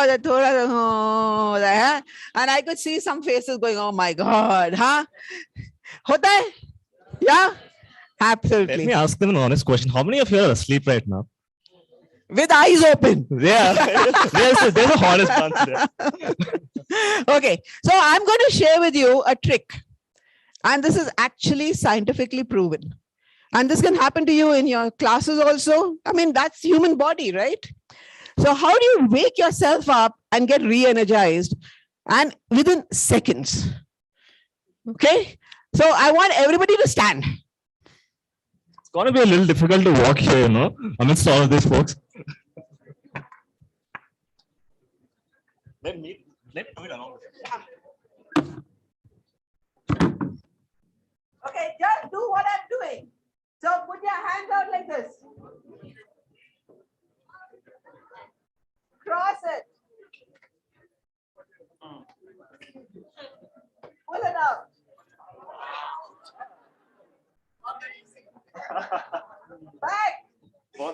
you just do?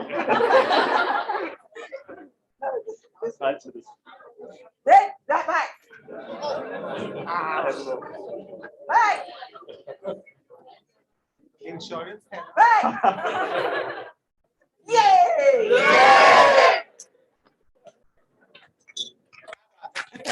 That was a good one.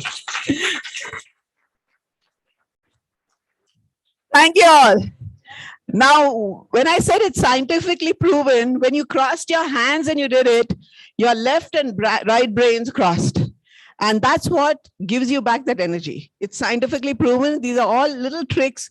If you want to learn more, Google on Mind Gym. And you'll get lots of tips like this. Okay? Thank you.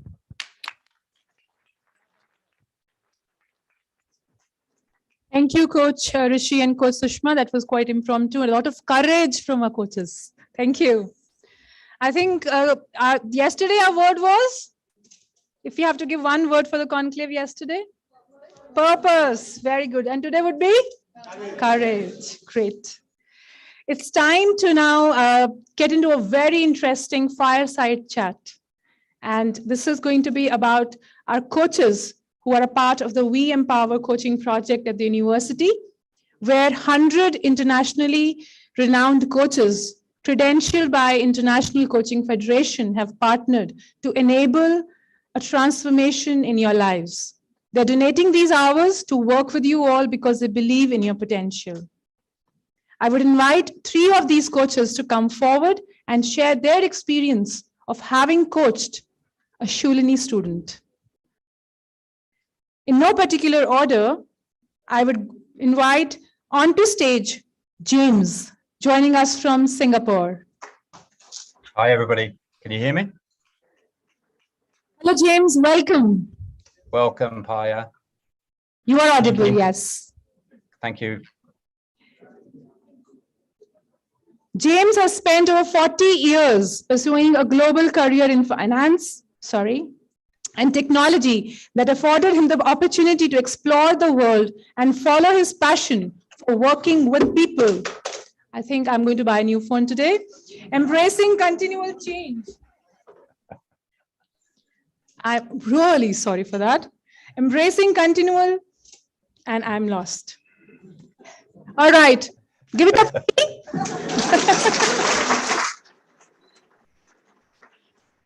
James, I'm going to go back, right? And this kind of a goof up I can afford with James. So I'm so thankful that it's James on stage right now. So going back, James has spent over 40 years pursuing a global career in finance and technology that afforded him the opportunity to explore the world and follow his passion for working with people, embracing continual change and self-development in support of both personal and professional values. He's based out of Singapore for the last 20 years. James has identified key niche leadership traits, which he has gravitated into focusing on women in business and driving performance through teams and organizations. James has also moved into youth coaching and mentoring across Asia as a part of the Asia Institute of Mentoring and WEDU organizations. Let's give him a big round of applause. James, thank you for joining us and being patient, and we can sort our goof up offline. Next, I invite Dr. Winston onto the stage, please.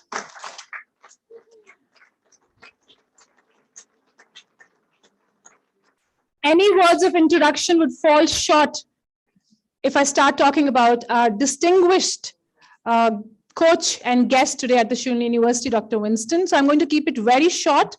Ambassador, Global University of Lifelong Learning, USA. Accredited mentor coach from International Coach Federation, USA.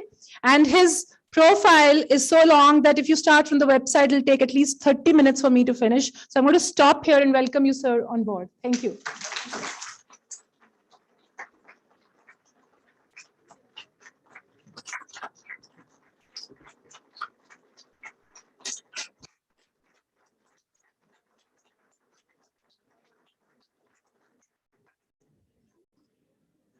We are now joined by Ruqayya Khan from Sharjah.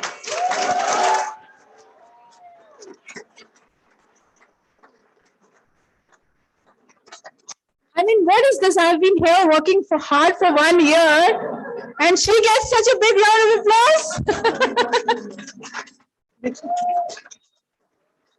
Thank you so much. So already a popular figure at the university, please have a seat. Rukaya is the founder of Smiletastic. She's an internationally honored change maker, leading from chaos to clarity. She sees herself more as a smile strategist than a motivational speaker or life coach. Earlier this year, she presented her smile strategy at the Gross Global Happiness Summit 2021, an executive education event hosted annually through the University for Peace, established by the General Assembly of United Nations. She has spoken and twice been felicitated for her contribution at the World Economic Forum. She has delivered talks during the Happiness Carnival conducted in Dubai by the Prime Minister's office. Let's hear it for Rukaya.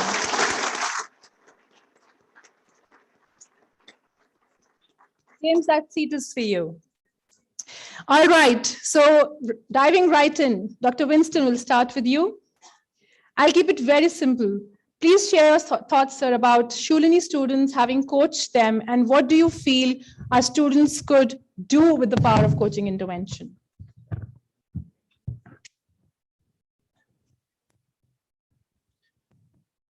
Thank you, Pal. I think it's been a very, very interesting journey for me because I'm a disciple of lifelong learning. And my coachee actually was Saloni. And I found that I learned a lot from her more than me coaching her.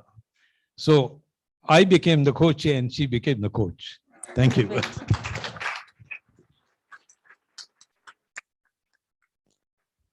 Sir, any snippets of the conversation without, diluting the confidentiality of the conversation? How would you say Saloni would be as a Shulini student out in the world? It was very interesting because the moment we finished our coaching session, she got an employment straight away. Wonderful. We will take requests to be coached by Dr. Winston after the session. All right, coming on to Rukaya, the lady. Yeah. Rukaya, what would you say has been the high point of your interaction with the Shulini students? I think what really stood out for me, and I work a lot with students, but what really stood out for me with the Shulini students was the fact they're seeded with so much of value. They have a good understanding of where they come from, who they are, where they want to go. So I think I was lucky that way. And just understanding that how they're going to evolve, coming with a lot of curiosity, that was very helpful in our conversations with both my coachees. Wonderful. Thank you, Rukaya, for sharing that. James, on to you. I'm going to pass you a difficult question. What was your biggest challenge in coaching your students at Shulini?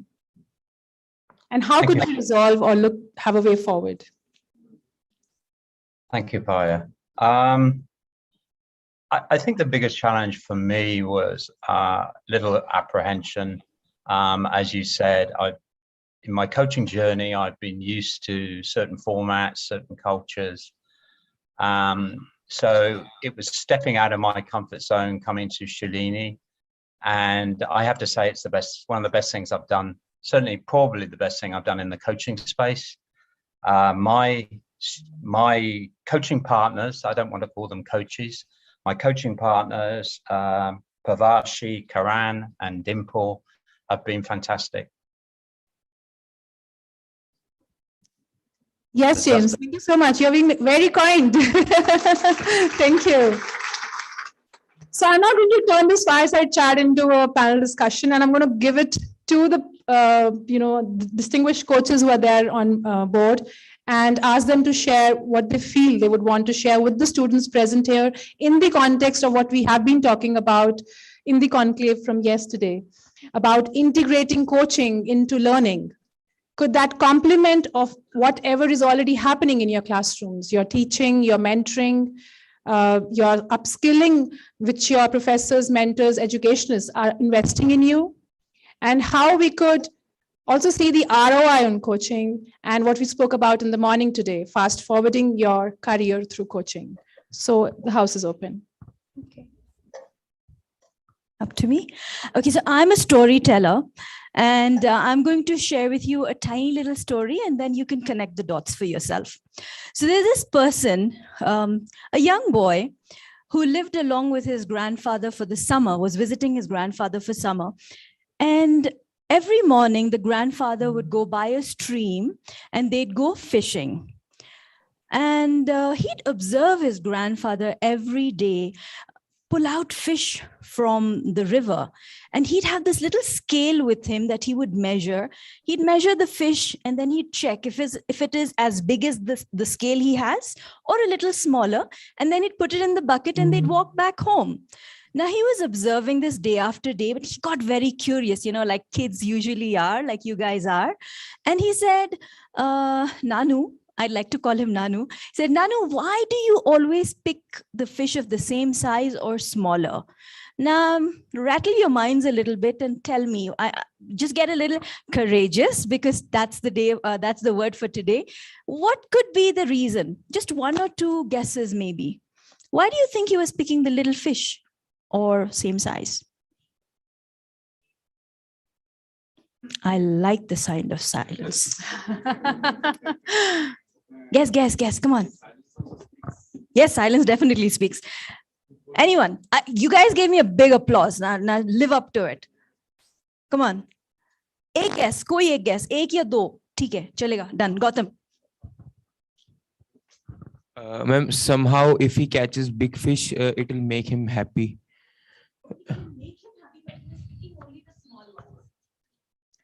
But that's a very good depiction of courage and also your thinking. So thank you. Let's hear. Thank you.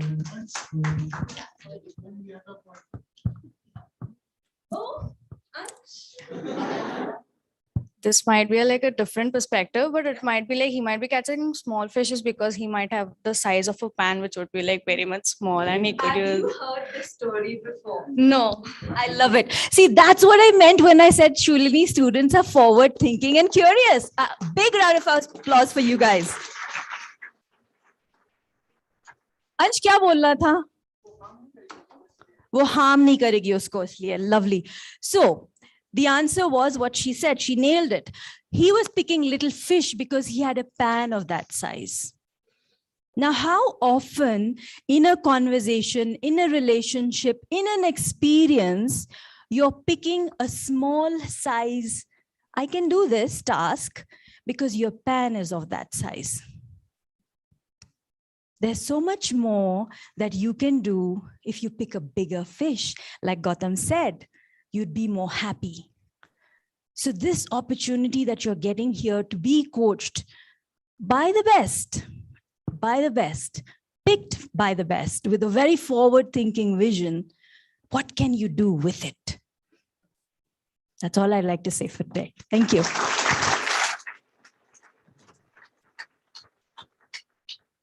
I'd like to leave a very nice acronym for coach with all of you today. The first one is the letter C, stands for being considerate. As a coach, we've got to be very, very considerate of a coachee. And then, sorry. Can you hear me? Yeah. Yes. Sorry, the first C I'll hold that is considerate. The second one, letter is O. You got to be optimistic. And the letter A stands for attentive. God has created all of us. Do we all look alike? No, we are all different. That's the beauty of the creation that God created us with. We are all different, but we all have the same faculties. You've got your head, you got your mind, we've got 2 eyes, 2 ears, 1 tongue. So we speak less, we are taught to hear, listen. We got to be very, very attentive of what the coach will say. And 2 eyes to observe. We need to observe the coachee every moment of our coaching session. And the next is C, confident. We got to be very, very confident of ourselves. We heard from all the remarkable speakers. They've all spoke about confidence, be confident. and the letter H speaks of humanistic. We've got to be human. We are living on this earth. We've been born, we live, and then we pass on. What do we take with us? Do we take anything with us? No, we leave everything behind. We've got to remember that we've got to leave a very good legacy behind. So as coaches, always remember, whatever you say, whatever you do, whatever actions that you take, they've got to be spot on. The Professor H. Revans, the great pioneer in action learning, he devised a formula for learning. A equals to A, the letter standing for action, equals to L, which is learning, which you and I are doing. And the important factor is the Q factor, where you question yourselves. Professor Alan Mumford, the great visionary, complimented Professor H. Revans and said the formula for action learning actually is the letter L plus Q to the power of 2. But through my years of research, I have come up with another formula complementing these two wonderful people. A, action learning, lifelong learning equals to power of learning, lifelong learning, and Q to the power of infinity, where you keep on questioning yourselves. So many speakers have spoken about this, where we have to look within ourselves, not outside, but we look within ourselves before we come up with an answer. Thank you.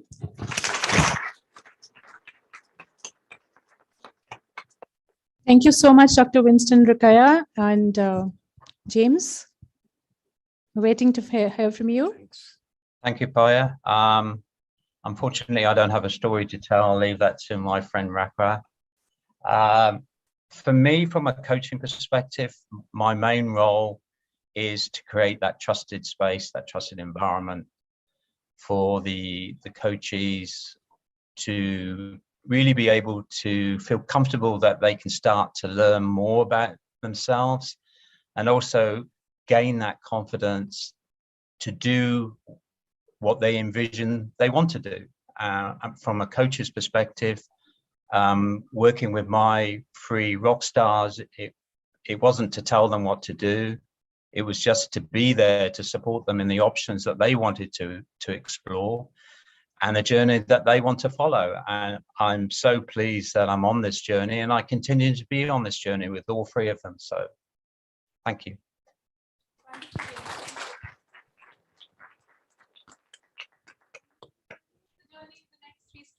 Who could be 3 from this hall as well. You able to hear me clearly, James? I can't hear you, I'm sorry. I was saying that your journey will continue with the 3 more coaches that you'll be working in the next leg of this phase.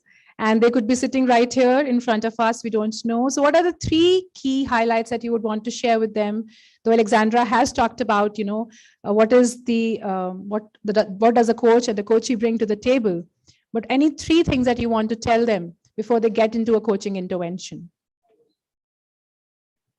Yes, I would say to them, bring your courage. And unfortunately, I wasn't able to join early. I've just got in from the UK.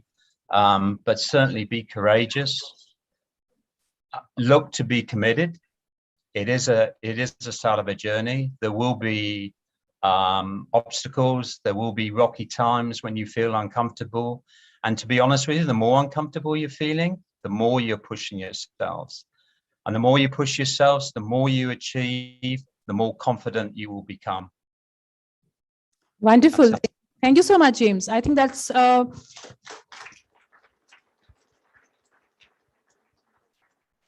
beautiful piece of advice there. The more uncomfortable you feel, the more courageous you need to be, and the more the growth will happen. Do you remember I shared at the outset of the day today that people will be fishing for quotes? Some of you may have joined us later. Any quotes that you now want to share from Rukaya ma'am, Dr. Winston, or James that you have been able to capture, and we'll come with the mic to you. Courage. Yes, yes. And she has become like the, spokesperson. Yes, thank you. Let's hear it for her. And you will have to tell us who said what. Actually, ma'am, this side Saloni Verma, and I just want to ask the question only. Yes, please go ahead. Okay, I just want to know how is James managed with our mentality, considering his mentality is different, like from our culture. Okay. Like, we think different from like our childhood. Our parents teach us to be like a narrow-minded thing. So how he deals with our mentality? Sorry. Yes, it's okay. That, like we are. I understand. So you're talking about the cultural diversity, Yeah, right? exactly. Yes, thank you so much. That's a very, very significant and an important question. A very intelligent question that we think through when we plan our coaching projects and when we map the children with the coaches. Thank you so much for asking. So James, to you. She's asking, how would you bridge the gap when you're working with a coachee from India, considering that you're from a different part of the world and the upbringing, the value system maybe has been slightly different? I think that's a great question. And that goes back to my initial comments where a little bit of apprehension on my part at the start. I wanted to make sure that I identified what value I could bring to these people. And these people became my coaching partners and have become my friends. And for me, I think building that trusted environment and they realizing that, yes, they would learn from me, but also realizing that I would learn from them and continue to do so. So the more equal you make the partnership and the relationship, I think the better that coaching conversation will be and the ongoing journey. Hope that answers the question. Yes, thank you. Wonderful. Thank you for asking that question. Thank you, James. We can take one last question. I'm waiting for the hand to go up. Yes, wonderful. We have that girl there. Please introduce yourself before you ask the question. Let's give her again a big round of applause. My name is Anvit, and I don't have a question, but yesterday when we were with Rukia ma'am, she said something and it really touched me. She said that life is all about ups and downs, but all we have to do is trust the process, love ourselves, don't lose hope, and we have to trust that life is all about magic. There's magic in everything. All you have to do is just never lose hope and believe in ourselves. Wonderful. Thank you. Thank you. Let's hear it for Rukaya as well. A big round of applause. There's a famous saying, magic happens for those who believe in it, right? So do you believe in the magic that you hold within yourselves? How many of you? With a show of hands, how many of you believe in the magic you hold within yourself? Wonderful. Yes, and James says yes, and Dr. Winston and Rukaya say yes. Wonderful. Any last thoughts from our coaches here? Yeah. Go ahead. Yeah, so one thing that I'm really bent on putting across is the concept of perfection is flawed. The concept of perfection is flawed. So if you wait for that perfect moment where you'll have that conversation, you wait for that perfect moment where you take that next step, wait for that perfect moment when everything will go smooth as silk at an event, it won't happen. So believe that it's in those flaws that you find yourself. The concept of perfection is flawed. Thank you. I think I needed it more than anybody else here, because I heard when I went out from my family and friends that how many times did you have to mention that you were exhausted? Yes. And on that, Payal, this is outstanding what you've put together. And I think, Payal, I've been asking for this. Payal deserves a standing ovation. Don't you think so? Please, let's do it for Payal.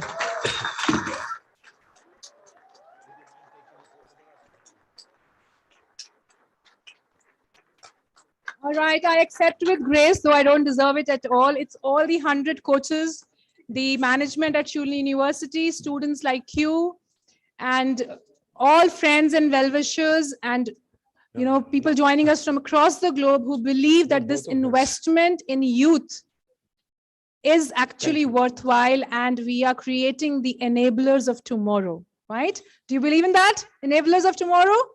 Yes, wonderful. So 30 seconds, Winston sir, and 30 seconds, James. We are all born on this earth and we are all supposed to be normal. The principle of normality. Some are introverts, some are extroverts. But during our life on this earth, each one of us have to try our best to try and come to the position of normality. So just picture a straight line. You have introvert on one side, you have extrovert on the other side. But day by day, each one of us have to try our very best to try and come to the point of normality, where there's peace, where there's solitude, and where we behave as normal people and not abnormal people. Thank you, sir. The idea of normality. Normalcy is very subjective. We have understood that COVID situation is the new normal, right? James? Yes, all I would say is until you believe in yourself and believe what you can do, others will struggle to believe in you and believe what you can do. Very powerful, James. Very powerful. So start believing in yourself if you want others to believe in you. I think we are full of quotes today. You can pen them down during the tea break that we're going to have now. And before that, thank you so much, James, for your precious time, Dr. Winston and Rukaya, for this amazingly interactive session. We had a lot of fun and so much to learn. Thank you. Thank you. Students will break for tea only for sharp 25 minutes. Your tea is... Yeah, online audience, thank you so much. You can also take a quick water and tea break. Thank you. Yes, students, G and H block. Between G and H block, there is this area near the lift. There is tea and snacks for you there. Go have it, come back. You have to be back by 12:25. And we get into very interesting sessions.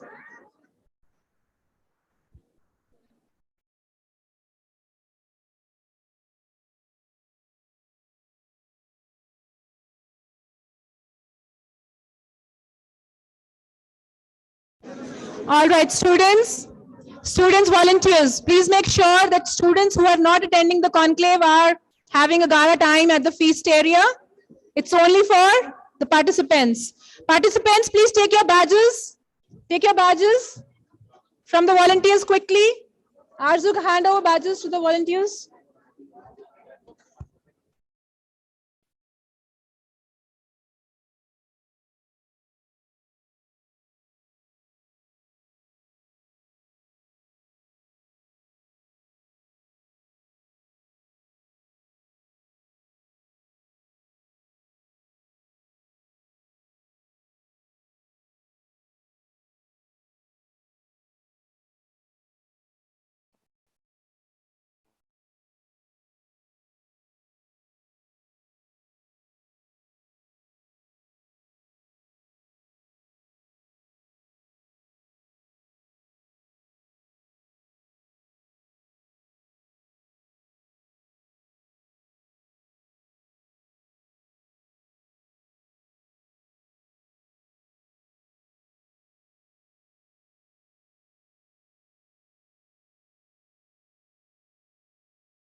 another.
Students, can you please settle down? Call your friends. If you know them on WhatsApp, please. We are already running very late.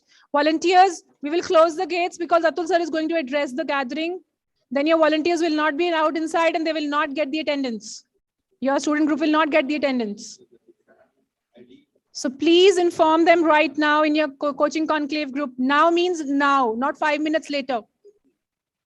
Atul sir is waiting on the Zoom call to be let in.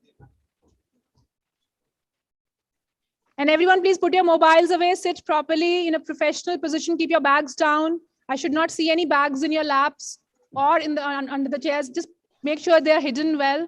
You have been such a phenomenal audience since morning. Let's continue to stay like that. Another couple, I think another hour or so, and we'll be winding up the conclave. And I can promise you, you will love the sessions.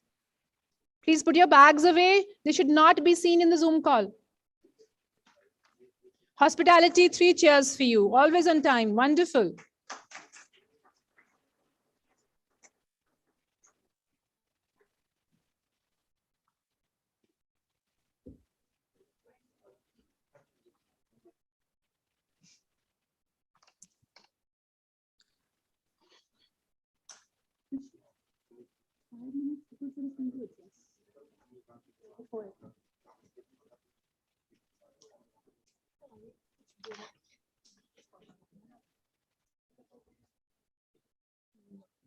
Take care extra time.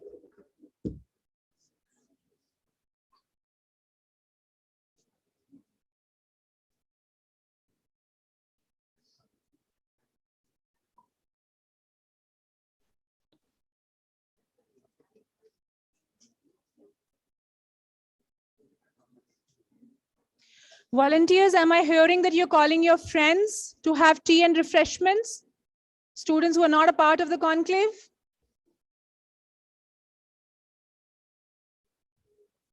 बच्चे लंगर थोड़ी लगा हुआ है.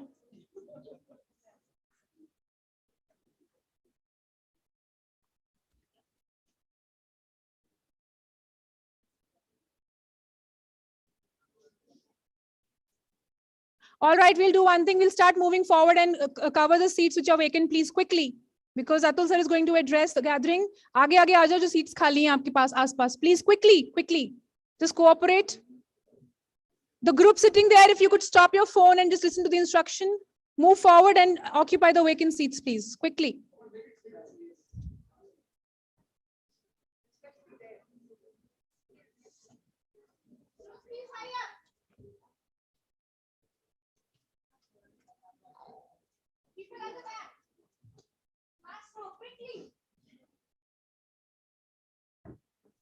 It's a simple movement from one row to another, doesn't require like really too much of cognitive thinking.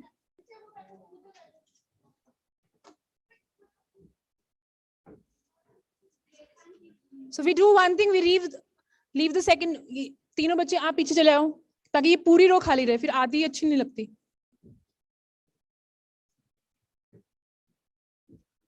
Any student volunteer here right now? People in the aisle, please get up and sit on the chairs. You have enough.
Good afternoon, everyone. Welcome back after the tea break. Are you feeling refreshed? Do you want to do a quick moodometer again? No? So show of hands, tell me how many of you are feeling energized? Oh, that's amazing. Wonderful. A big round of applause.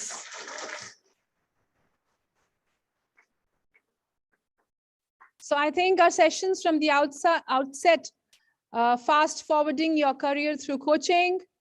And we have, did that panel discussion intrigue you? How much? Give me a rating on 5.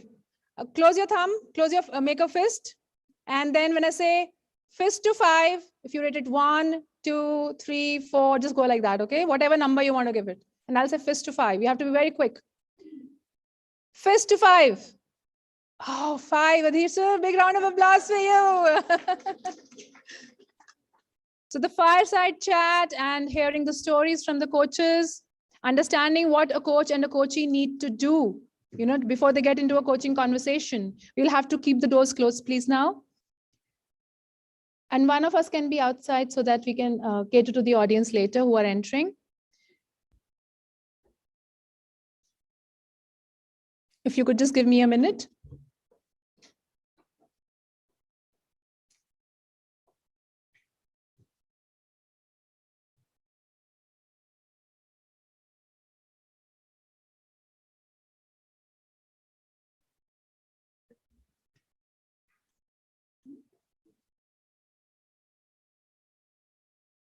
Sorry for that interruption. So we'll wait for Atul sir to join and address all of us. I would request the tech team to give me a cue once sir is here. Yes, yes. So do you see that wall over there? The colorful wall with the sticky notes? So one is full. How many of you actually read it? 1, 2 people. I want you to read it. These are the reflections from the participants yesterday after they attended the conclave. The next sticky wall, do you see? Who is it for? Yes. So you can share anything that comes to your mind. It could be a feedback. It could be a reflection. It could be a quote from the panel discussions that you heard or any speaker that you heard. It could be golden nuggets that you want to take away from the conclave today, right? So anything that comes to your mind, you can share. We will be distributing the post-its shortly after Atul sir's address. And at that point in time, you can pen it down. And while you're leaving, around 3, when we close, you could just paste it on the wall. You need not need any tape or Fevicol or anything. Just go the sticky wall itself. The names, you know, is self-explanatory. It will stick on it. So are we all set?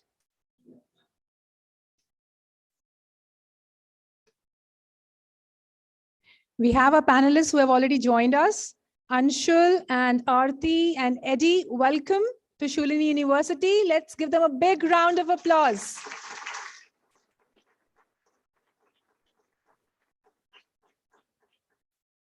They are, so I think I will not take away from the moderator and stay quiet for now, though the temptation is very strong. Eddie and Anshul and Aarti, I would request for a bit of patience from your side. We will have an intervening address from the Vice Chancellor.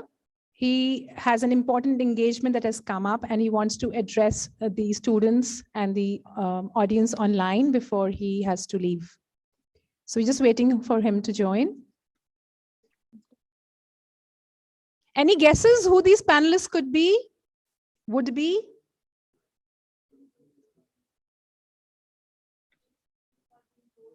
Wow, who said that? Yes, great. Students who are being coached. Or maybe somebody who's coaching the students as well? Possibility? Eddie and Anshul and Aarti, shall we do a quick game? Will that be okay? Who do you think is coaching? Not getting coached. Who do you think is coaching? Aarti, okay. Aarti, yes. Do you think Aarti is coaching? Out of all of them? Okay, we will not tell. We will not spill the beans right now. Who do you think is getting coached? Obviously, Eddie and Anshul. Yes. So they're joining us from different parts of the world, here to share their experiences, as you have already seen in the agenda. The real stories of getting coached, right? And we'll dive into the session immediately after Atul sir's address.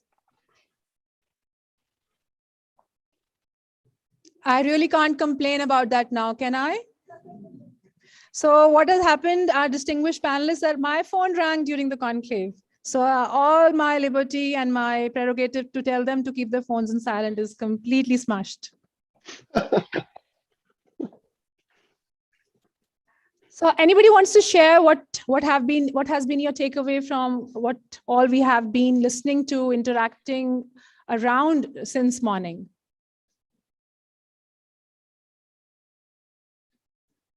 Takeaways, learnings. You want 30 seconds to think about it? Okay. Could one of my team members check for?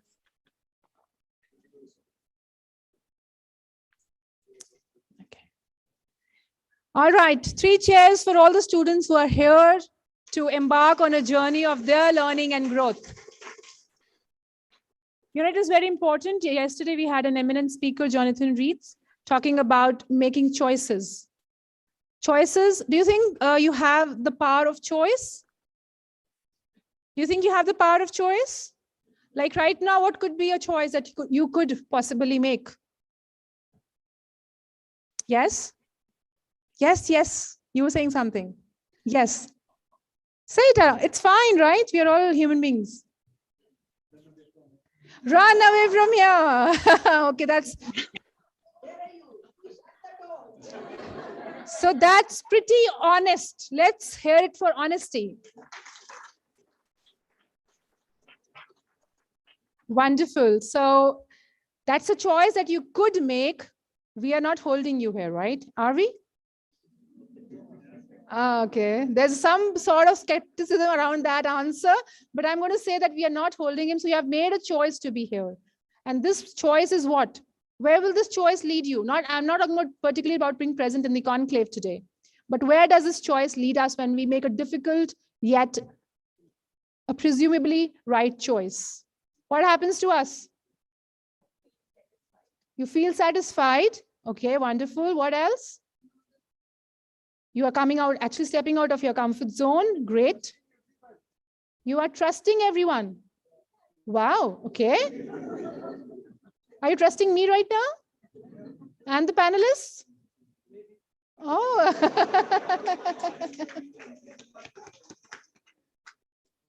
What else happens? What else happens? Learning something new, because you are making a choice to not do something you've already been doing, but try out or explore something different. Wonderful. What else? Our audience is opening up. I see courageous faces and voices now. What else? We can look at the post-its later. Miracles happen. Who said that? Wow, Praneeth. Wow. And you do see a miracle standing right in front of you, right? Just joking. Just joking. What else? What happens when you exercise the power of choice by making a difficult choice, yet something that could lead you to success? What else? People start looking up to you because you're making those choices. How many of you think you have the freedom of choice? I thought you will say, no, no, no. Professors, Pal ma'am, parents, they've all taken away the freedom of choice. How many of you, when we were listening to Kavi, he said something very pertinent. He said, we don't like to be told, right? Do we like to be told? What do we like? To do what we want to do. And that's exactly that you'll be able to do with a coach. Wonderful. Thank you so much. Thank you. And it's my privilege to welcome the Vice Chancellor, Atul Sir, who is here to address the gathering offline and online. Over to you, Atul Sir. I will not take it into any time of yours. Thank you very much, Payal, and I hope I'm audible. I can see some beautiful faces in the audience, some beautiful friends. And I was looking forward to meeting you, but I have to rush to Delhi on a something very urgent. It's a personal emergency. One of my uncles just got operated, and I had promised my support to him. I think you'll appreciate my absence. So I just thought I'll come by and thank all of you. Thank, first of all my very dear friends, my coaches, to be here. And you are just wonderful. We love you. You bring in so much energy. You bring in just an amazing, I would say, dimension to Shulin. This has been a dream for me, Payal. My dream of a university is that we've got free flowing of thoughts. We create students who are fearless, who have the courage to ask questions, who become world leaders. And initiatives like these make my dream come true. A dream where the young and the old learn from each other, we coach each other, and we just make wonderful human beings out of everyone. So thank you. I personally spent one-on-one with some of you, with Navneet, with you, and Vincent sir, with you. What amazing discussions. I mean, I will remember these for all my life, and hopefully we'll work very deep. Shulini is your home. You're all Shulinians.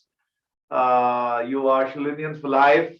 So anytime, anything you need from Shulini, we are there. You can just walk in, and the huts, you're all staying up there. So if you want, we can give you the keys also for the locks. So you can just come in and just park yourselves out there. So this is your home. So that's first. For the students who are attending, what an opportunity for all of you. I mean, thanks to all these wonderful people. You guys are so lucky, and hopefully some of you will take great opportunity out of it and change your lives. It won't happen to everyone, but my belief is that even if it can happen with 10 students, if we can change 10 lives, we would have changed at least 1,000 lives around it, because each person changes another 100 lives. So I think at least we're talking about 1,000 lives in the next 2 to 3 years, and hopefully it's a snowball that will move up. There's some amazing students here from all over the world on this beautiful panel. So I thank you, and you're also welcome to come and spend some time at Shulini. Do that. We'd love to have you as exchange students, or just visit us.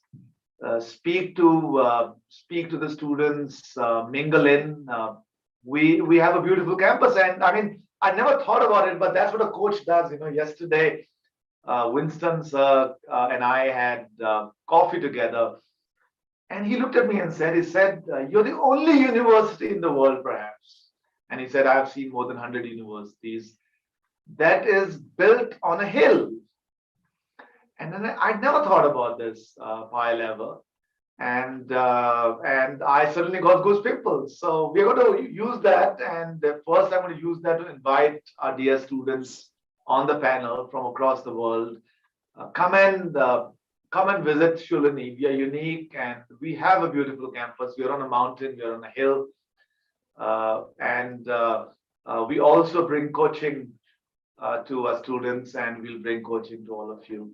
So once again, I'm highly obliged, not only to the coaches, some who've been here in person. We are friends for life. I'll always be a coachee to you, so you'll be my coaches. I also thank my dear students, who many of them have gone out, listened, have pledged to get coached. I think it's so amazing. And I thank all the panel members who've come in virtually and participated in VE, which is a movement to change the world, a movement to bring a new direction to the youth through coaching. So Payal, you're absolutely spectacular. Despite the technology glitches, I think the way you've kept your composure and the way you've managed it. So big round of applause to Payal. Big round of applause. I think sometimes we forget the technology team out there. So I think you guys are winners. You've just made it seamless. I mean, I could do this sitting in my office rather than come up. So huge round of applause for the technology people, Mahesh, Kamal, and others. You are just spectacular. So many people have worked, behind the scenes. All the student volunteers, right? So a big round of applause to them. You just stood up and just made everyone comfortable. I think one of you coaches had misplaced your bag. I hope you got your bag back. I hope it is not lost somewhere. But I think the student volunteers are just spectacular. What an opportunity for you people to spend time with such amazing luminaries, I would say. And I'll speak about that in a second. I'd also like to thank Brigadier Mehta and his team.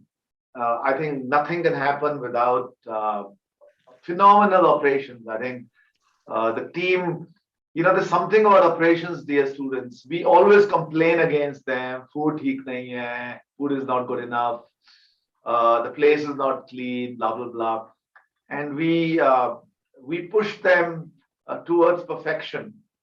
But they have a thankless job because they're expected to do it. So we should really go back and hug Brigadier Mehta. I don't know whether he's there over here or not, but he works very hard, and just make sure that Shulini is spick and span, is the cleanest campus in India, brings in clean technologies into the campus, keeps people happy, students happy. So thank you, Brigadier Mehta, your team, Virender, everyone. What a Balbir, who gives us food, right? I mean, what a fantastic job you've done, Balbir. So do pass on these messages, Pile, to all of them. I think security makes sure that we are safe. So again, thank you, security, for making it happen. Transport, I think you are the ones who got all our coaches here. And finally, my very dear friend Ram Surup, who runs Yogananda Village. I think he is always a phenomenal support, and hopefully all you coaches had a wonderful time in the cottages that you stayed in. So Ram Sarup, if you're there or if you're not there, we should celebrate the success, Pile. I'll just leave with one thought, and the thought is about our ex-president, Dr. Abdul Kalam. So all of you know, or most of you know, there's some faces from outside the country. Dr. Kalam was an amazing person. He was a scientist, he was a philosopher, but more importantly, a very humble man. So Dr. Kalam came to Shulini in 2013, and I had the opportunity of spending a day and a half pretty much shadowing him, one day pretty much one-on-one, and half a day with him as he was here on Shulini. I think that's probably the best 36 hours of my life. And he really, I think, left a huge impression in my mind. And I think he sort of coached me. And I'll give a small example over here. What an amazing coach he was. And I so wish he was alive today. So it just happened that Dr. Kalam is now, imagine he's on a golf cart and he's coming up the golf cart, and he ends up at the library. The chief minister of a state was waiting for him. And the chief minister of a state is a very important person, right? I mean, there were thousands of people around the chief minister. But as Abdul Kalam comes up in his golf cart, everyone leaves the chief minister and rushes to Dr. Kalam. I mean, he was the star. And suddenly, the chief minister, our very dear late Veerbhadra Singh, is alone. So imagine, surrounded by 100 people in the golf cart, Dr. Kalam and I come, and everyone leaves the chief minister and rushes towards Dr. Kalam to get his autograph. This is real and it can happen. I can guarantee you, if Amitabh Bachchan walks right now outside the door, you won't be able to keep your crowd pile however much you want. They'll all run there. So that's what happened. So Abdul Kalam calls me and whispers in my ear and says, Abdul, go, leave me, go to your chief minister. I'm here only for a day. You have to live with him for 5 years. Go. And he pushes me out and sends me to Veerbhadra Singh. And I think that was his presence of mind. Imagine, he was 80 plus. He'd been a very, very famous scientist, ex-president of India. And he is thinking on the ground. I mean, how many of us can do that? He's thinking for Shulni, he's thinking for me. And I think that's a huge lesson that I got, that how do you be empathetic? So being empathetic becomes very, very important. So hopefully, students, you've learned empathy over the last 2 days.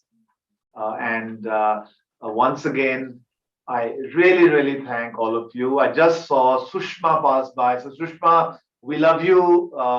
I think the second or third time that you've been here. Thank you so much for your support. You are wonderful, and all of you, of course, are wonderful. So hopefully, Payal, we can do a sort of a small retreat, which is not that formal, something informal in the next 1 year, 6 months, and have some of our beautiful friends from overseas, from other parts of the world also join, and we can sing and dance and learn from each other. I can see some smileys coming from Eddie. So thank you, Eddie. Eddie, where are you from? I'm from Michigan in the United States. Oh, that's a cold place. So you need going, right? So you need to come to India.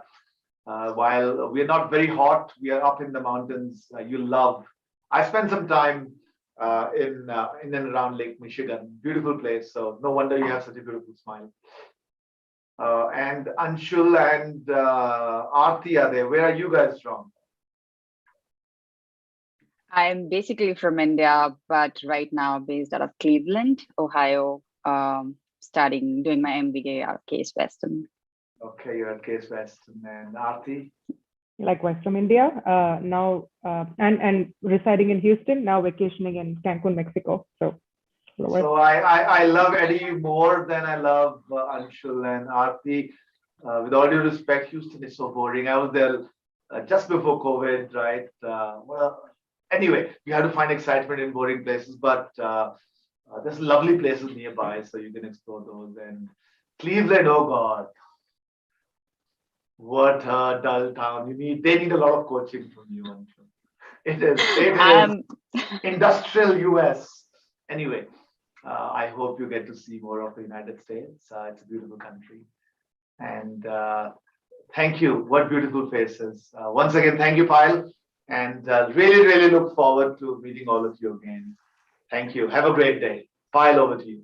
Thank you so much.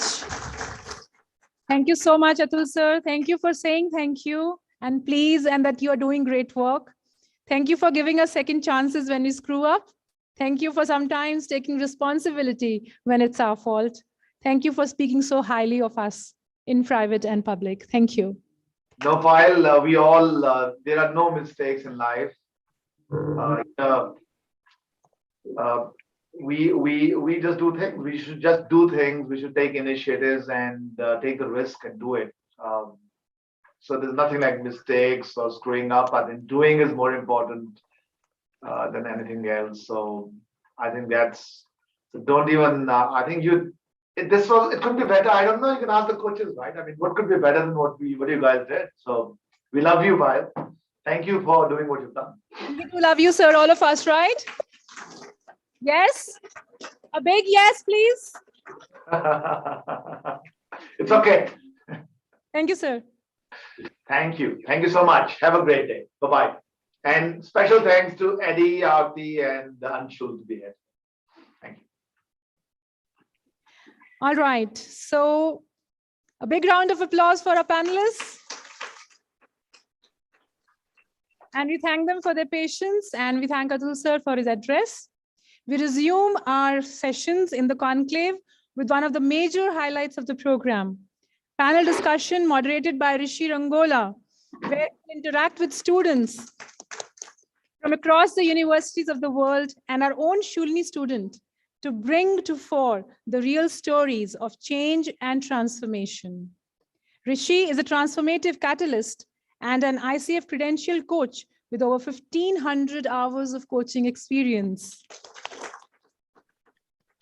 As a member of the International Super Coach Cafe, I want to know about that. For transformative coaching, Rishi brings distinguished expertise and experience in coaching from a three principles understanding. Rishi serves high performers and leaders in an individual capacity and in organizations, helping them unlock their potential and possibility by enabling mastery over their state of mind and state of being. For over a decade, he has been an avid explorer of the intersection of psychology, spirituality, and philosophical inquiry and their applications in coaching. 3 cheers for you, Rishi. And at this moment, I hand on the stage to our very apt moderator. Yes. Yes. Am I audible though? Perfect. Thank you. Thank you, Eddie, Anshul, Aarti. Thank you so much for your patience. I know I'm not facing you, but I can see you here. There's a screen. And Ankita, why don't you come in as well? And I'll introduce all of you together. Big round of applause.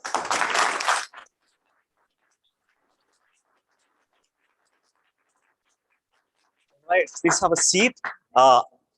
Ankita is a student at Shulini University. She is an MBA student, and she's one of the first people in the university to be coached in the pilot phase in 2021. Thank you for your courage. And she's going to share us some real, raw, authentic experiences right here. And Aarti, where can I start? First of all, thank you so much. I know it is midnight. I know you're traveling and you still made it here. Aarti is currently leading the cybersecurity product line at Nexus Controls, which is a Baker Hughes business. Aarti has been in the industry, marine engineering industries, for almost 13 years and more. And she has experienced coaching at various points in her life. She is based out of India and she's currently staying in the United States. And she is a passionate proponent of diversity, equity, inclusion, and STEM education in students. She's also done a pro bono coaching initiative in Houston, Texas. Thank you so much for doing that, Aarti. Welcome. Eddie and I share a similar background. We're both engineers. Eddie is currently the product manager at Bosch, but he is also a professional coach. So yes, he is the professional coach. He's also credentialed through the ICF.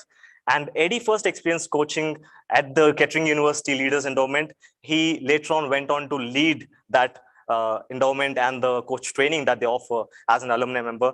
Thank you for being here, Eddie.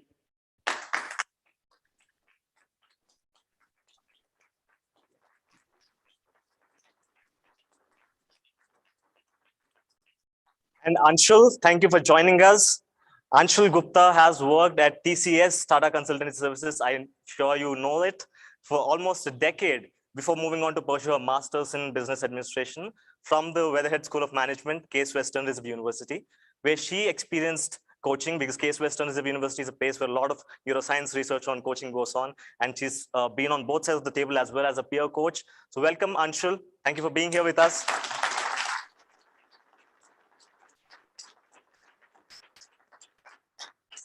Right, just quick check-in, audience. How many of you are really awake right now? Show of hands, please. Oh, that's wow. Thank you. Thank you for being here with me. And this is probably the most fun session in the entire conclave. And really, that's the only reason I'm doing it. Otherwise, I wouldn't be. All right, I'm gonna, yeah, oh, fine. All right. Without further ado, let us start the questions. Aarti, I have my first question for you. I know that you experienced coaching at a relatively tough time in your life. I'm curious about what some of your thoughts were at that time, and how did coaching help you at that point? Absolutely. Thank you for the question, Rishi. Am I audible? All good? You are audible. Good. Volume, is it okay? Low, high? Just a moment. Can you increase the volume a little bit? Is it any better now? Yes, we can hear you. Okay, perfect. Yeah, no, thank you for the question, Rishi. So I was exposed to coaching about 2 years ago as part of my MBA program at Rice University. And I will be honest, the first session of coaching, it was super awkward. There were awkward, long pauses, too much silence, and I was honestly creeped out for someone listening so much to me. As a mom of 2 toddlers, I am surrounded by noise all the time. So I was really like, is this leadership coaching? Is this therapy? And what will I tell my parents? We'll be like, everything to take Hannah. I wasn't sure.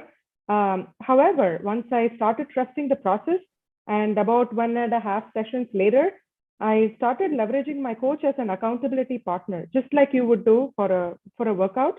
And then I said, you know what, I'm just going to address like 3 things to improve perception of, to see how others perceive me as a leader, like work on communication, how to drive accountability, indirect influence, things like that. So the coach also, again, with some more awkward silence and listening, we charted out a specific actionable plan, and we broke it down into, okay, communication, what does it mean? Like, work on, should I even be concerned about my thick Desi accent, and like pace, how can I be prepared for meetings, things like that. So one thing led to another. I really started enjoying the process. For a type A person like me, having that accountability partner, making a list of action items, and actually, action items for soft skills, for human skills, so once you cannot see. So it immensely helped me. One thing led to another. Once I finished the program, I signed up to get trained as a coach, and really found it more eye-opening, in the sense, much more introspection, self-reflection, and finding purpose, right? That was the theme for yesterday. And more self-awareness. It actually helped me be a better wife to my husband. He was like, why are you listening to me so much? You always interrupt me when I talk, He wasn't sure. He was creeped out too. But anyway, so we're all, not to say we are like a silent family now, we all still yell at each other, but it helped me listen to intent from my kids too. And that really was mind-blowing. So once the time came for the MBA capstone project, me and 4 other folks who've been through this coaching, we were like, why can't we offer this to immigrants and refugees in Houston who need it the most? This leadership coaching, which is traditionally reserved for executives and folks who can afford that, we wanted to open it up for refugees and immigrants, because we wanted to understand their verbal cues as well as non-verbal cues with that active listening. So, and by God's grace and lots of planning, lots of meetings, we were able to kick off the program 3 weeks ago. So very glad to be here and to be sharing about my insights. Thank you so much, Aarti. Thank you for sharing. And I do resonate with your apprehensions when you first started engaging with the coach on what is this really about? Is this leadership? Is this relationship? What is this awkward silences and just somebody listening to you? And I'm curious, Ankita, I want to speak to you and have your perspective. You experienced coaching in the university at a time when you probably did not have many people to tell you what it's about. How did you find coaching at that point? First of all, am I audible? Yes. Thank you, sir, for asking that question, because I was not asked this question for past 1 year now. So when I was selected as the first, one of the first people amongst the all the management students and the students in the university, I was taken by a surprise, because at that time I was not aware about the term coaching. I was just aware about the term coaching, which is generally taken by the students for specifically clearing the exams. So I was like, what is this life coaching? What exactly it is going to give values to me or something like that? And specifically when you are at that time, we all were stuck in the lockdown, and we were called the COVID class. Not being face to face to like with the students, and I'd only a few people I talked to and handful of friends. So I was asked questions like, is this something magical? The coach does not know you, and how are you going to face the unknown person and sharing your thoughts with them? And do you think that really it is going to be helpful or something like that? So, but I did not answer those questions. They themselves saw the transformation in me. So I think that was the answer from my side to them.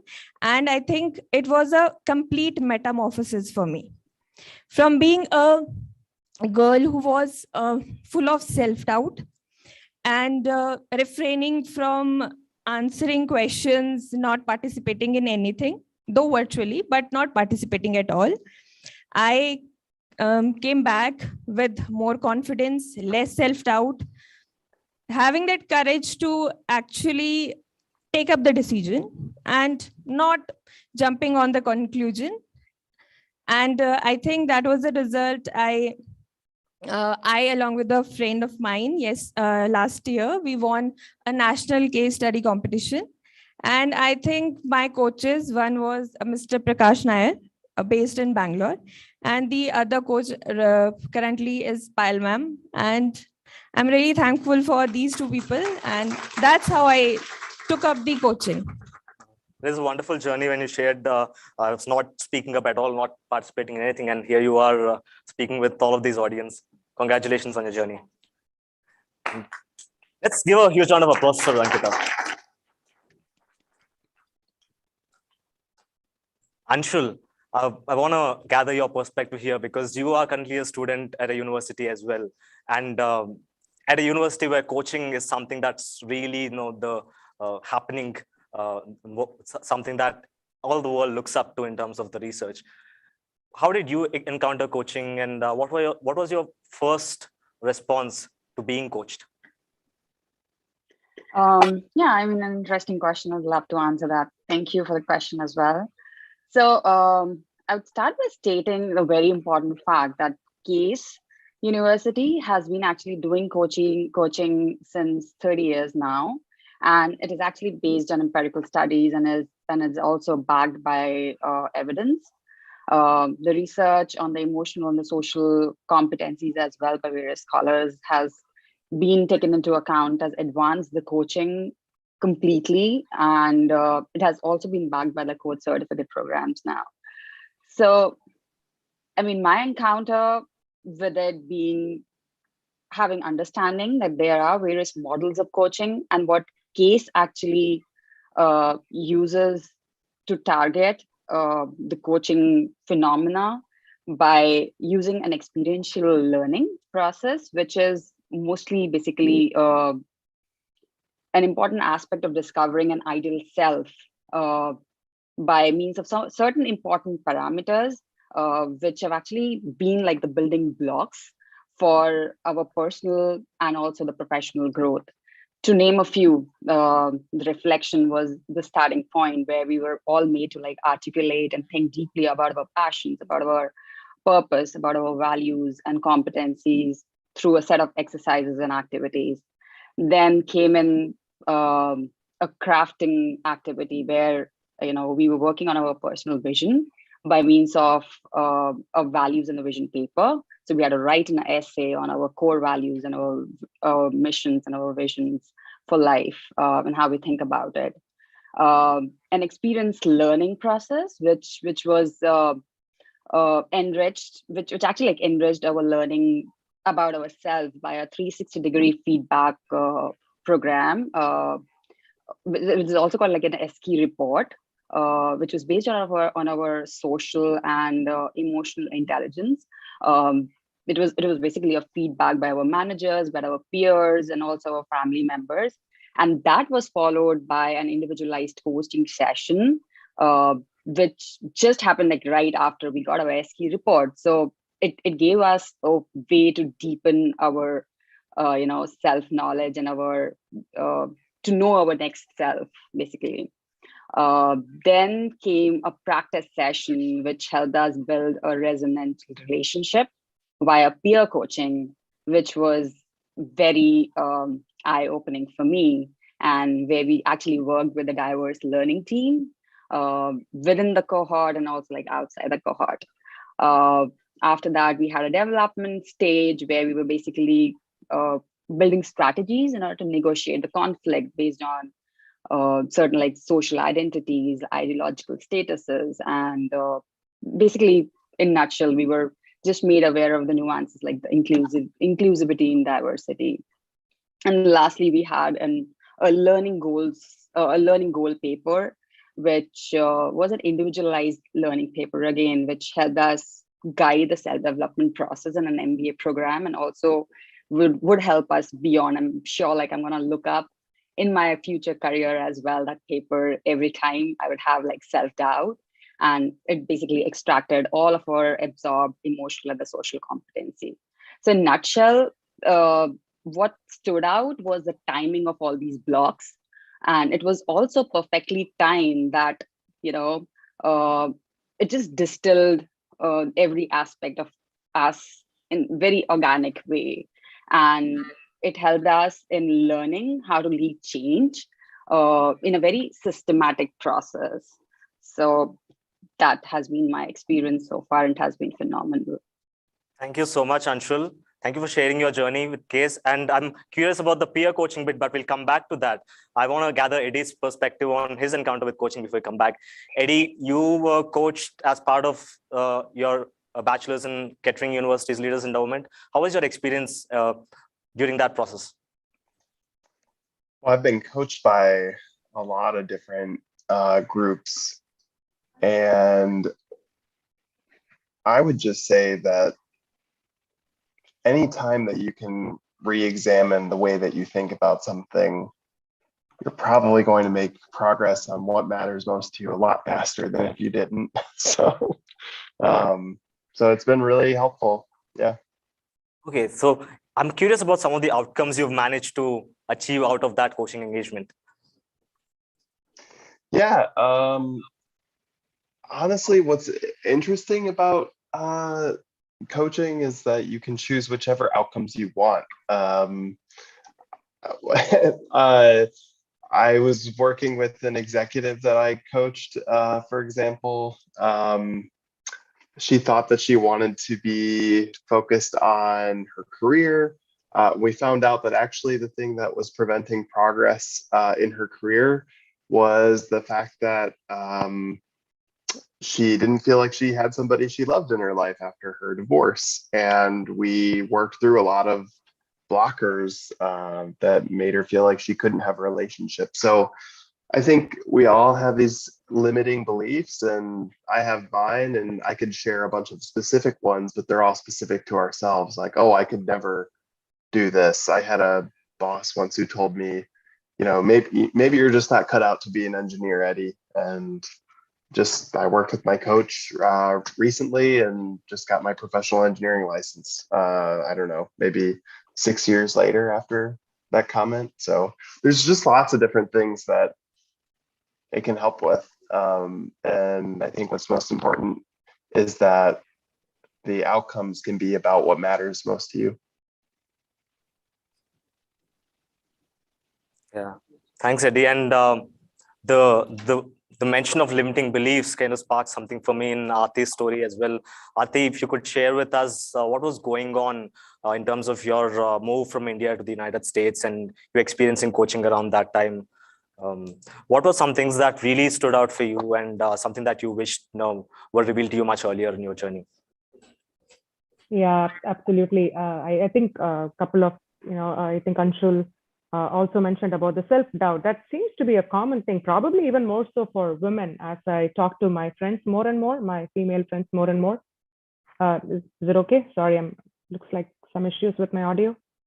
Hold on a moment. Okay. I can hear you. Aarti, we are unable to hear your voice clearly for some reason. Any better now or no? All right. Aarti, can you speak? Yes. Hello? Yes. Okay, good. Okay. Yeah. So if there's one thing I would have told my 18-year-old self, if there was an opportunity to get coached at that time, to actually, go ahead, trust the process and get coached, the amount of, again, the self-limiting thought it would have removed from me. And again, I came to the United States in like 2008, several years ago. However, having these conflicting identities of, okay, who am I really? I'm in this new place, coming as an immigrant. And again, trying to fit in a new culture and then having all these ambitions, right? But which is limited by, okay, I first have to work on my visa and all this stuff, all the turmoil, and trying to still come up and, in my authentic self, right? Not trying to look like somebody and succeed like somebody and be a leader like somebody. So if I had the opportunity, I would have loved to get coached at that point. I feel it would have made me believe in myself much more than, fumbling in, different ways and then come out of it. And coaching as such has helped me where in some of the, I should say, a darkest moment, at least in my life, which was about a year ago, when I was, my son, I had to be away from my son for about 6 months, just to focus on studying, finishing MBA, and that with COVID, right, whatnot. And again, my final exams, and I had just transitioned to a leadership position. It was all getting onto me. One Monday, I just woke up, got all dressed. I started crying. I cried non-stop for 30 minutes. I had no idea what was going on. And then once I gathered the courage to actually stop, I picked up the phone, called the Employee Assistance Program. And I just wanted someone to listen to me in a non-judgmental way. If I had not gone through the coaching process, chances are I would not have trusted someone to listen to me in a confidential and non-judgmental way. So I really, really am so grateful to have gone through the coaching process of, again, getting coached and, trying to coach others to where, it is okay to ask for help. We think that we got it all, but it's okay. It's okay to not be okay, and okay to talk about it. So the same me who used to judge people who call such lines to say they are weak, until I became that one. And I found strength in that vulnerability.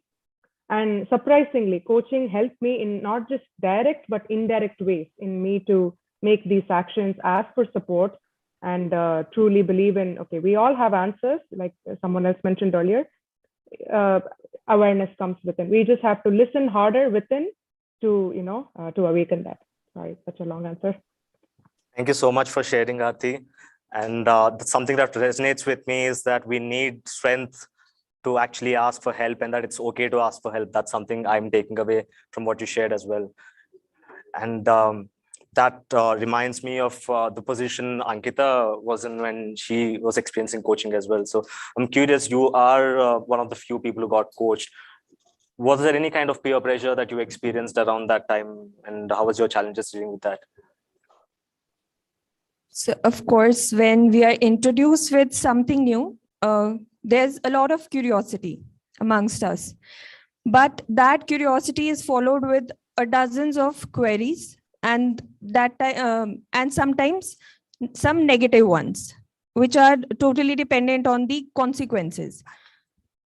So at that point of time, and I was feeling very, very sensitive about my thoughts of being shared with anybody. So I'm so a little background of mine. I've been raised in a joint family, and I'm the eldest one amongst my siblings. So when I was raised along with my siblings, I was taught to be mature. So when you're taught to be mature, you need to act mature also. So when I was raised like that, there keeps on building something in your mind that you cannot be sharing some thoughts with everybody. There are specific people, like I share my thoughts and feelings with my mother, okay, like usually. And so at that point of time, there were some kind of expectations from me which I was unable to achieve. And when I was unable to achieve, a lot of self-doubt like rose from sea to mountain. Like I was under so much of pressure that I started feeling that I'm worthless. And when I was introduced with this coaching program, that too in a very initial stage, my peers, they kept on saying me that he or she doesn't know you better than us. When you cannot share your problems with us, how will you share your problems with an unknown person? He may judge you. He may not give you the solutions you want, but he will not be better than us. And sir, there were only, I guess, 30 people who were coached at that point of time. And luckily, one of my friends was also in that coaching program. So we both talked to each other, and I asked her that, is it good to get into this coaching program? Because I'm not sure whether this after 1.5 months will be beneficial for me. So, sir, she was one of the person that motivated me. But there were like, if she was the one, there were like 20 who were saying, there's no use of coaching. It will do nothing to you but a time waste. So, sir, I was under a lot of pressure. Like, I was not able to share it with anybody. I was not able to share it with my family. But then with time, when first coaching session I took, it was actually calming my thoughts, which were rising from those questions asked from my friends. First coaching session was, though, a bit of resistance, but when I started sharing my thoughts with my coach, it was just a current flowing from one end to the other. So a lot of peer pressure, but I guess the resistance was not a lot, and it kept on decreasing with every coaching session. So yeah, people do pressurize you to not take up new things, but it is up to you whether you want to face that, whether you want to delve into that. So yeah, I just took a leap of faith. I just swam that coaching program, and I was really lucky to be amongst one, and I did a good job. And that was a feedback from my coach at that point of time. So yeah, a lot of pressure, but managed somehow. So much for sharing. Anshul, am I audible? Yes, yes. Yes, okay. Yes. Anshul, you come from a cultural background in India that is similar as well. And you were talking about your experience with peer coaching. How do you connect these two, and what really struck you when you engaged in peer coaching? Yeah, I mean, I would speak overall about coaching and then I'll connect it with the peer coaching.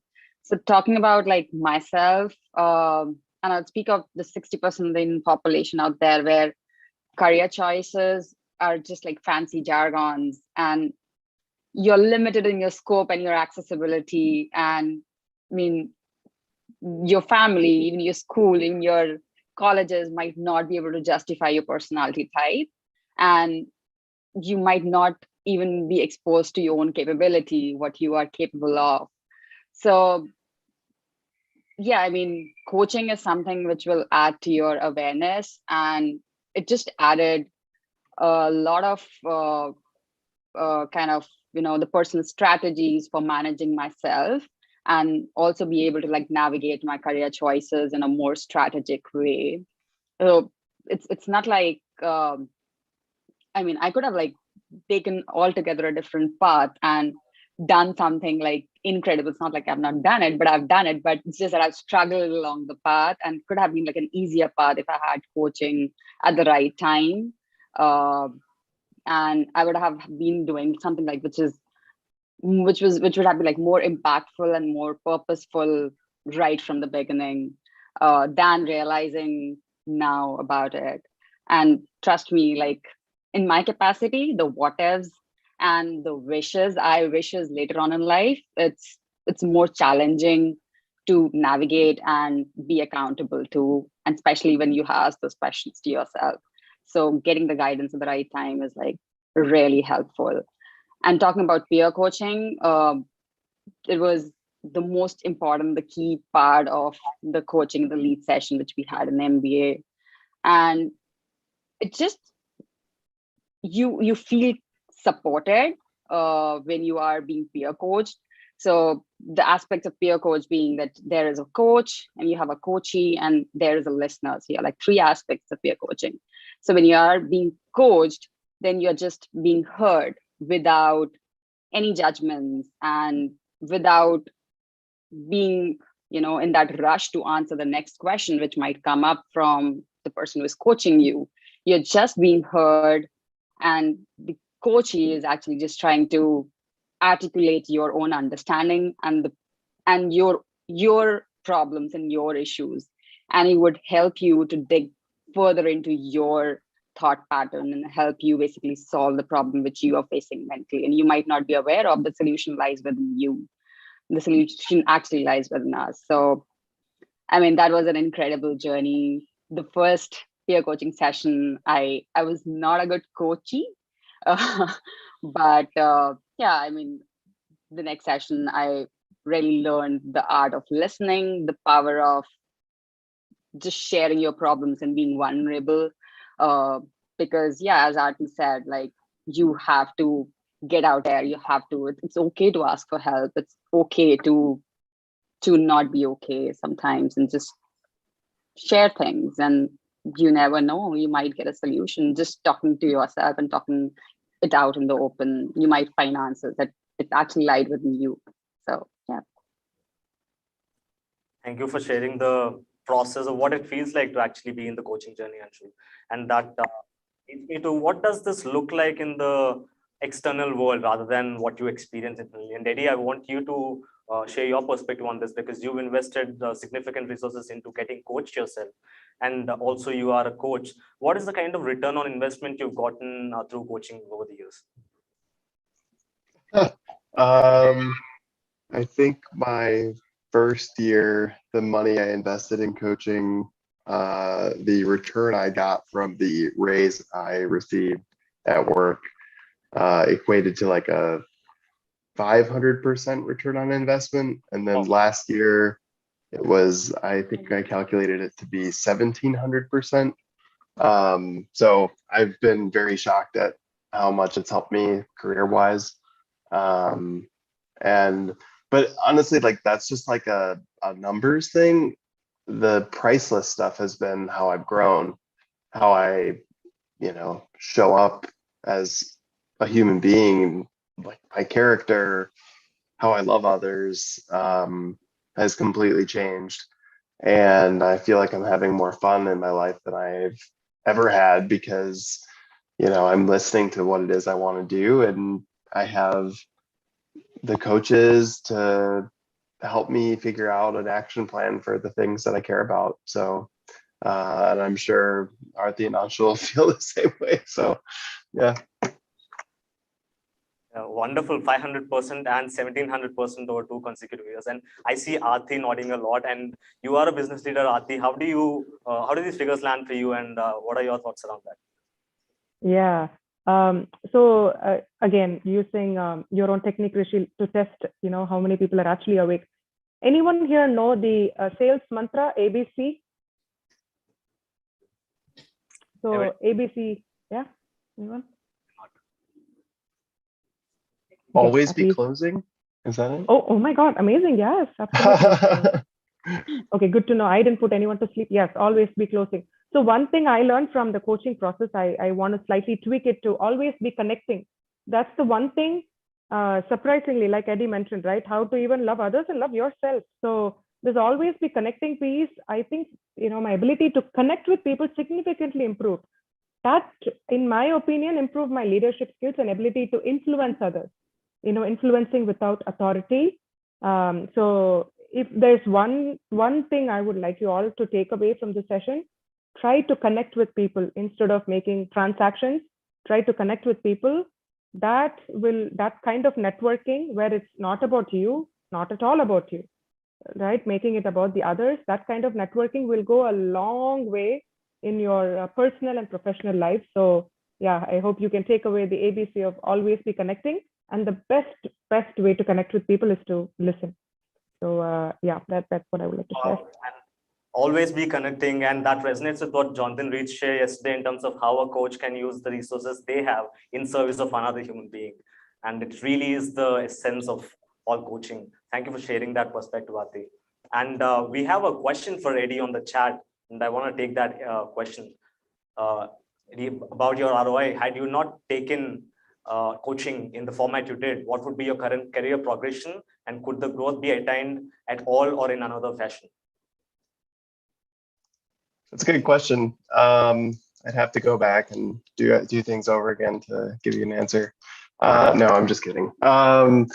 I mean, I would say just comparing it to what I've seen with my peers who are my age with similar backgrounds and stuff, I've noticed them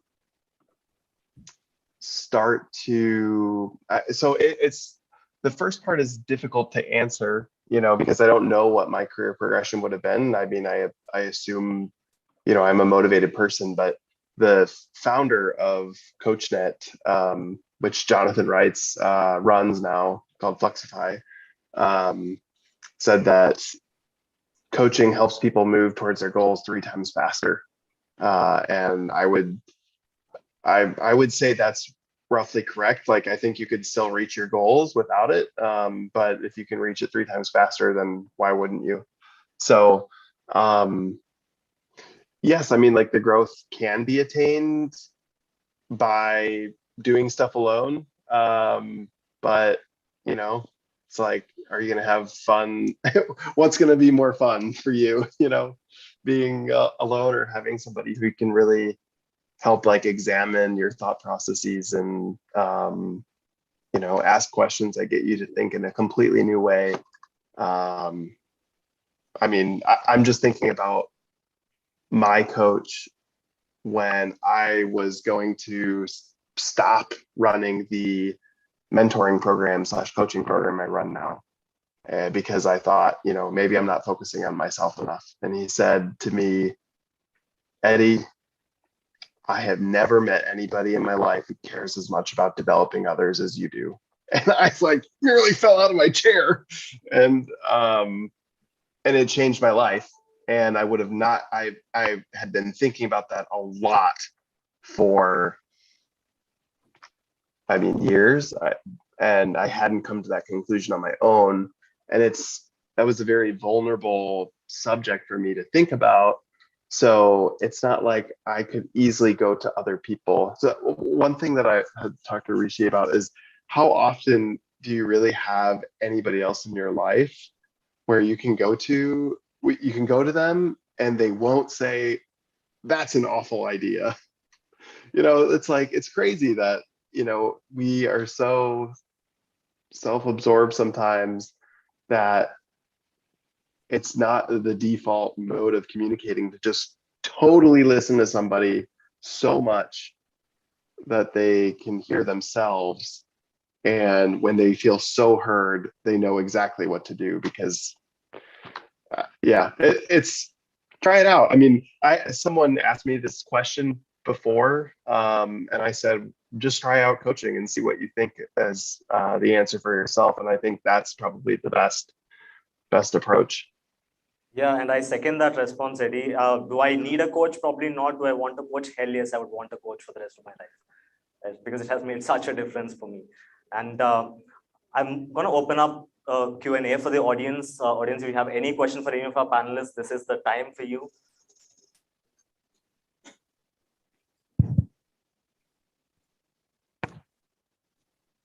Any questions, any thoughts, comments, anything you want to know more about?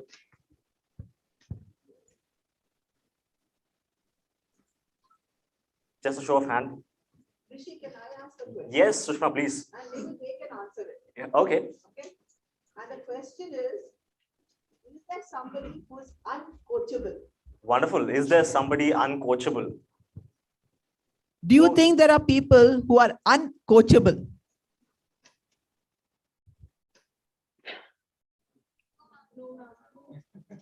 We're hearing no's from the audience. Yeah, let's get from them. Huh? What do you all think? Do you think there are people who are uncoachable, and if so, who would they be? I'm happy to answer if it's allowed. Okay.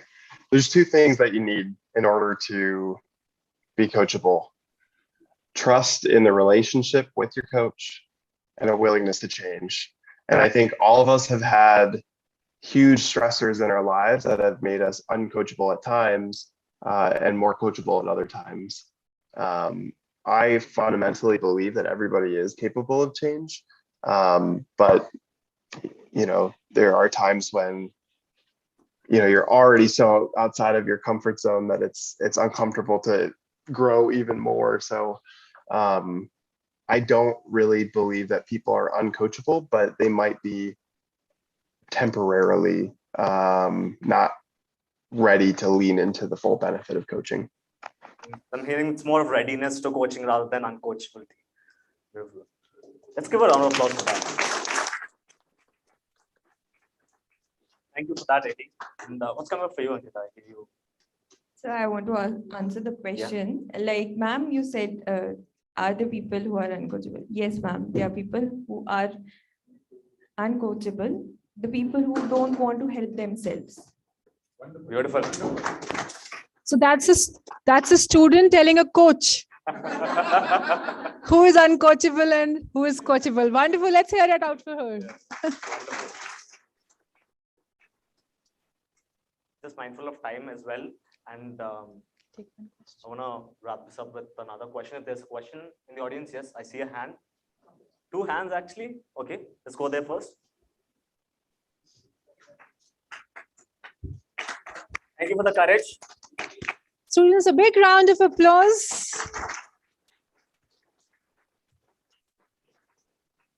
Good afternoon, everyone. So my question is that when you all were, going through the positive changes while you were being coached, so I have this one question that, and how did you answer it in your perspective? Am I standing in my own way of changing myself? So how would you answer it?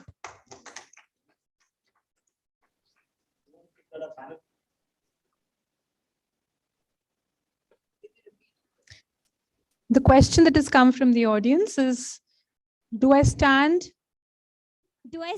in my own way of changing myself? Do I stand in my own way of changing myself?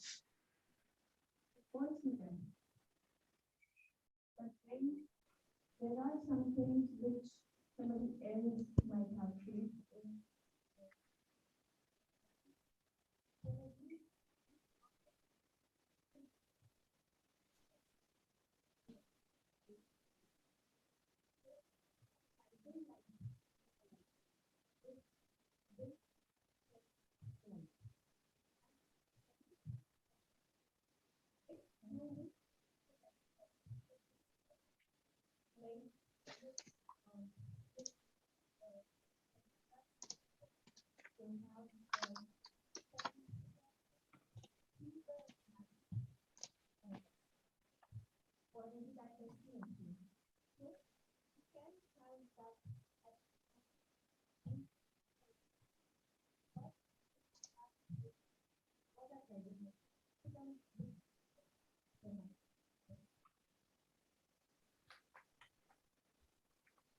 I have like one more question, that how would you deal with it if you have the same question?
Thank you so much.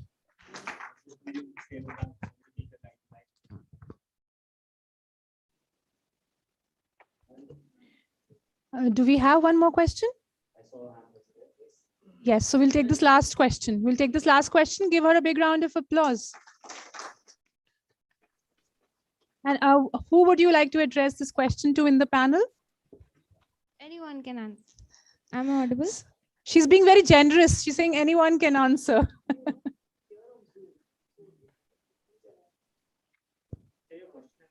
Yeah.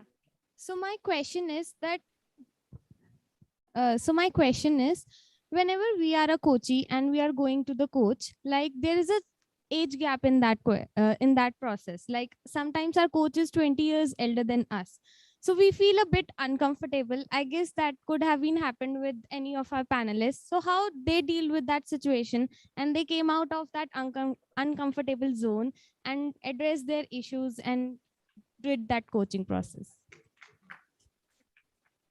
I'm happy to touch on this, and then others can go.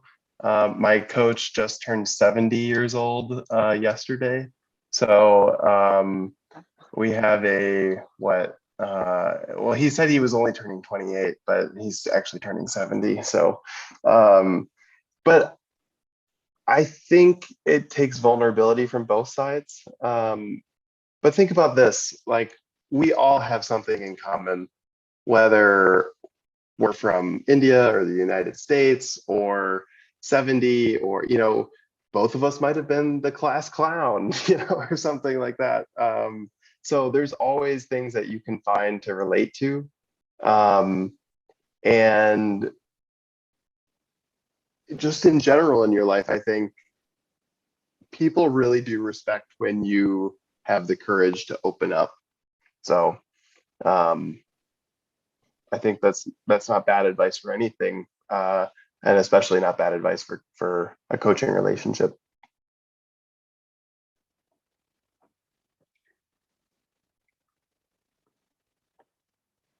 Is that helpful at all?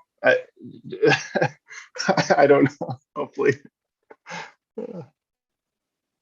I would just, am I audible? Yeah, I can hear you. I just want to add that when you're opening up to someone like elder or someone like above your age, definitely they have gone through stages where you are currently. So talk to them as someone who were there at your stage and have gone through the process themselves. And they would be in a position to understand you way more than someone at your age. So, I mean, that's something which you can like have at the back of your mind while you're being coached by someone who's like elder to you, and just open up, believing that, yeah, you are there to get guidance, and you might be able to self-reflect a lot in the process while the other person is talking as if they already know you because they have been through that journey. They have already been through that process. So, yeah. I don't know if we can hear you, Rishi, at least on Zoom. I cannot. We cannot, yeah.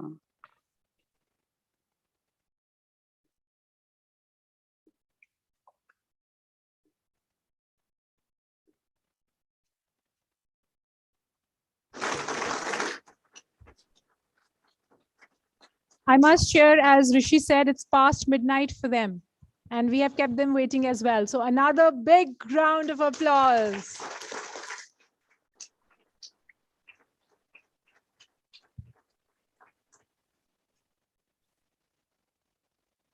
I see one question here. If you can ask the students. Yes, we will collect that data. Actually, there are more students as well. I would like to include that in the survey we're going to do. Absolutely, absolutely.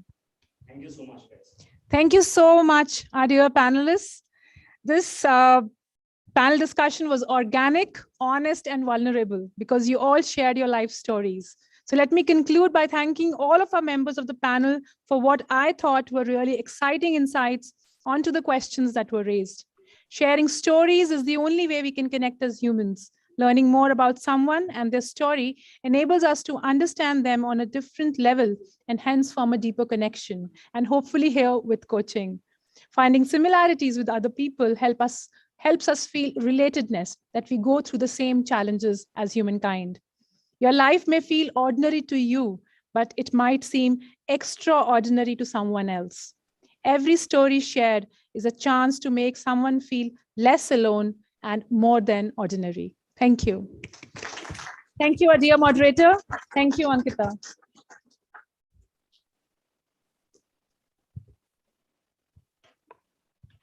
All right. Are we set to go into the next session? Let me quickly give you a brief. This is very important from the point of view because the We Empower project are powered by 100 ICF coaches, International Coaching Federation, the only gold standard in the world which credentials coaches. So we coaches are not self-acclaimed coaches, students. We are not writing the word coach in our resumes frivolously. We have been trained and we have undergone a comprehensive, very rigorous training program to become a credentialed coach with International Coaching Federation, right? And we have partnered with their foundation, that is the International Coaching Federation Foundation. And one of the representatives will be talking about this partnership. So there's a spark in you. You have just got to ignite. You've just got to ignite the light and let it shine. Imagine a world connected through positive impact of coaching, the spark of light to ignite humanity. When we share the power of coaching with our world, we have the power to ignite our local communities and spark a global impact. We invite onto stage Shruti to now talk about the ICFF and Shulini partnership. Through pro bono coaching projects, the Ignite initiative is using the collective power of ICF member credential holders to accelerate the United Nations 2030 Sustainable Developmental Goals. Shruti is an entrepreneur, coach, educator, and organizational development consultant. A graduate of the London School of Economics, she works towards an inclusive, equitable, and sustainable future by deepening the practice of systems leadership in partnership with thought leaders, social enterprises, and mission-driven organizations.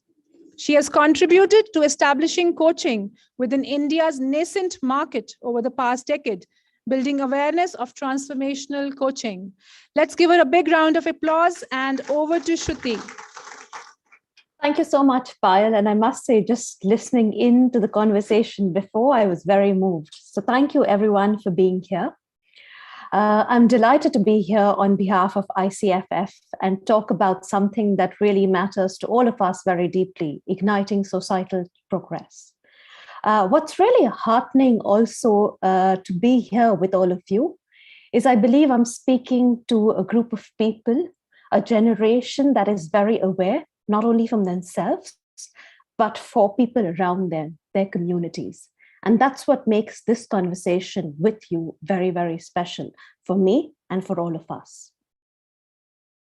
The one thing that might be true, and we all might be very, very acutely aware of it, is that the rate of change is never going to slow down. If there's something the pandemic has taught us, the climate change and disasters that we have seen over the last couple of years has taught us that the rate of change is never going to go back to being slower. Our world is going to only change even more faster. And to be honest, I guess each one of us has been touched by the fragility of life in the last few years. It's really hard to imagine anyone who hasn't been touched by the fragility of life. And in such circumstances, coaching plays a very, very important, or I would say, special role. Coaching is about coaching the person and not the problem. And thereby, it really becomes a tool, a way of life that allows us to strengthen who we are, to become more resilient, to meet what is to come ahead of us, individually as well as collectively. And as we think about the collective, the UN Sustainable Development Goals, I would say, are one of the pillars to think about what development looks like, not only for one individual, but for all of us. How can we create a future that everyone is included? It is sustainable and it is future focused.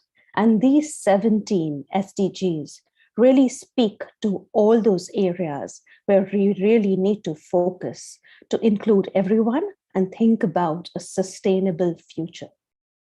Education and quality education being one of the most important ones that I'm sure every person in this conclave really understands very deeply. And why ICG matters not only for us, but each one of us, not only to you, but I think each one of us as coaches. Because SDG 4, education, provides people with the knowledge and skills to increase employment, prospects, reduce poverty, and improve health and well-being. Education is a human right and a force for sustainable development and peace. And most importantly, every goal in the 2030 agenda requires education to empower people with the knowledge, skills, and values to live in dignity, build their lives, and contribute to their societies. So SDG 4 is really critical, not only for a few of us, but all of us for a thriving society. Now, how is this connected to what I am talking about in the ICF Foundation?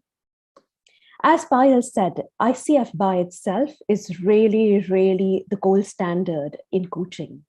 And what's really special from all the bodies that exist, that the ICF Foundation is one of the few bodies that truly recognizes the importance of sustainable development goals. It really focuses on them. And one of our key focuses is that it does not make coaching only available to those who have access to it already, but how does it become democratic and is available to everyone? And thereby, the ICF Foundation truly focuses on those insertion points in society that allow us, that those insertion points in society that really would lead to societal progress. And when I say insertion points, all of us here might be familiar with acupuncture or acupressure.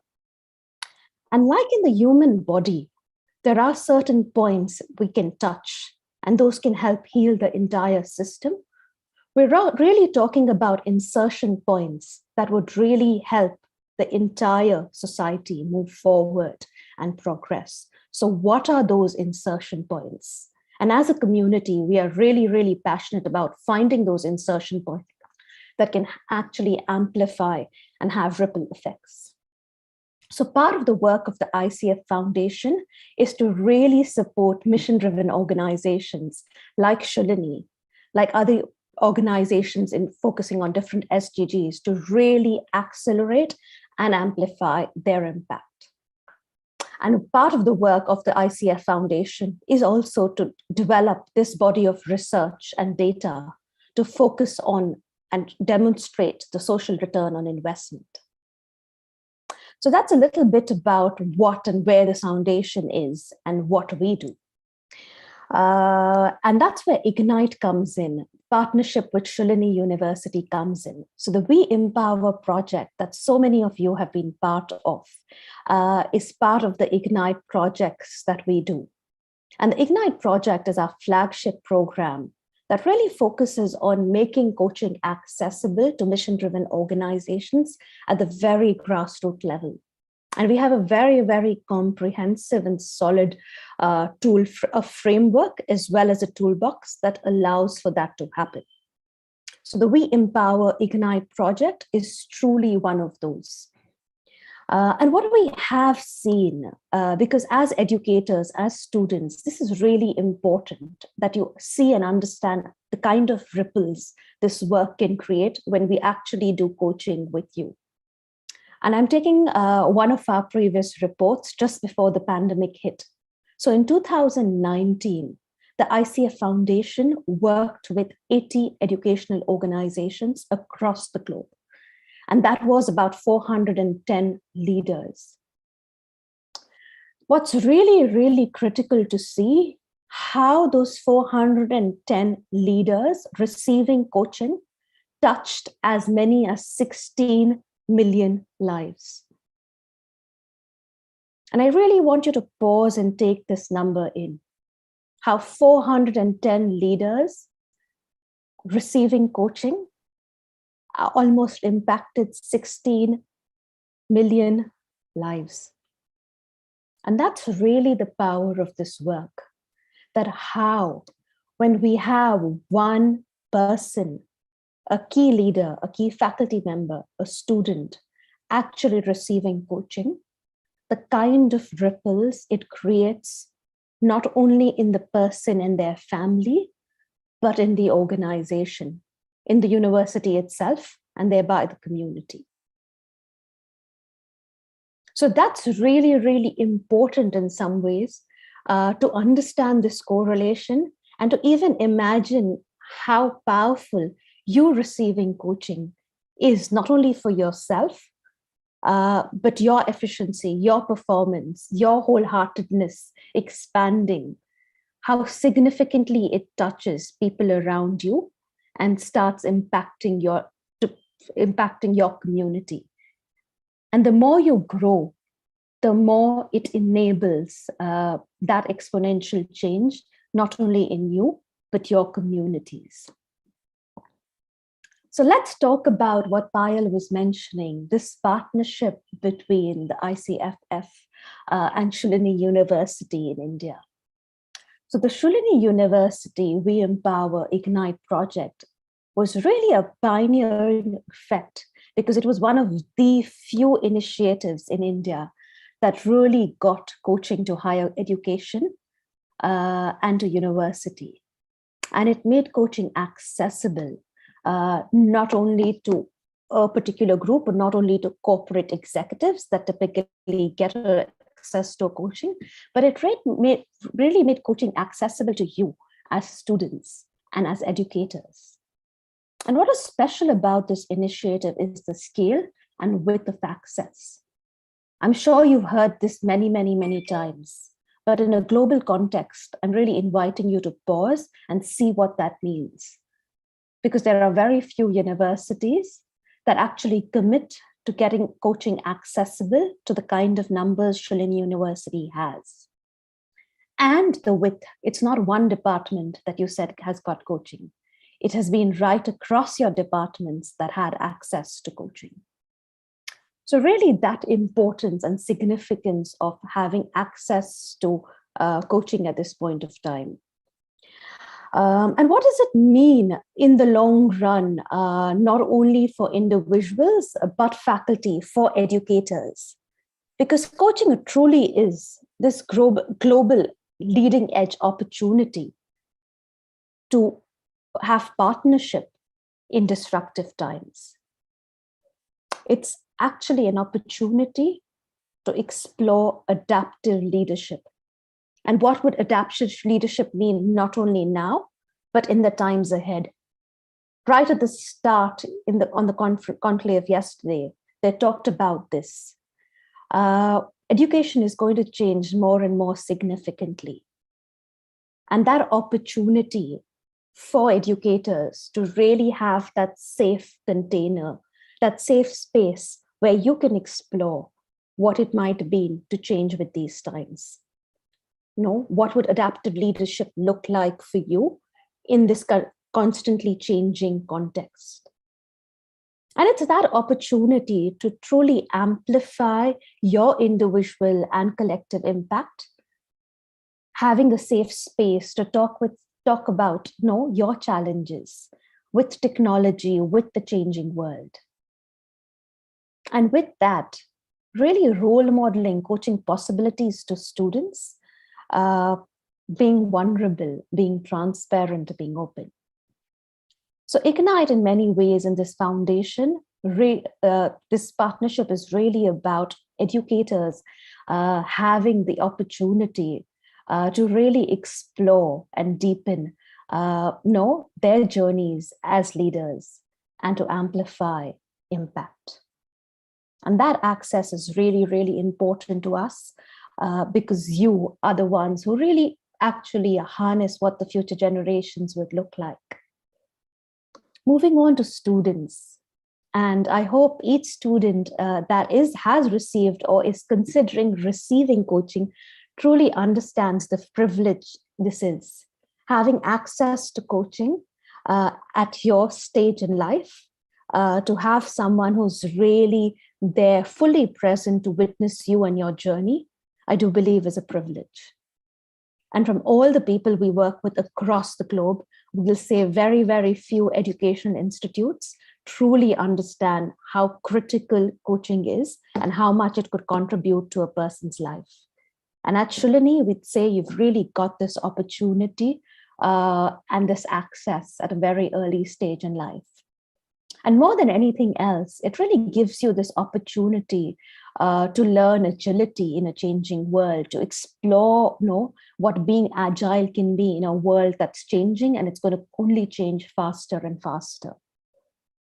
And it truly allows each one of you to be future ready, to really find a way to find that resilience, and in some ways, your stance to meet the fragility that is part of our growing world. And most of all, I both want to celebrate and acknowledge the role coaches have played in making this initiative what it is, because without their generosity and commitment, I don't believe it would have been what it is today.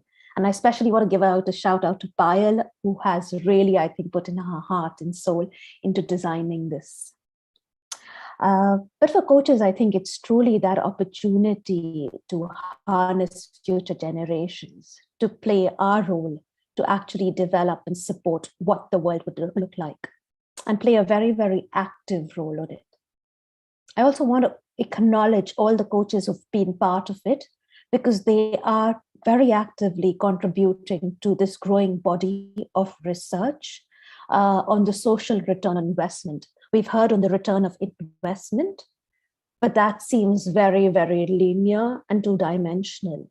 And what the ICF Foundation is doing, and what the ICF Foundation is doing just with this particular project is adding to that body of research on what is the social return on investment. What happens that when you and as educators and as students actually receive coaching? How does it exponentially change our communities? And most of all, I believe for coaches, it is this beautiful opportunity to create meaningful impact and connection, to really give their heart and skills where it matters the most. So that's a little bit about what this program or partnership has been about and will continue to be about.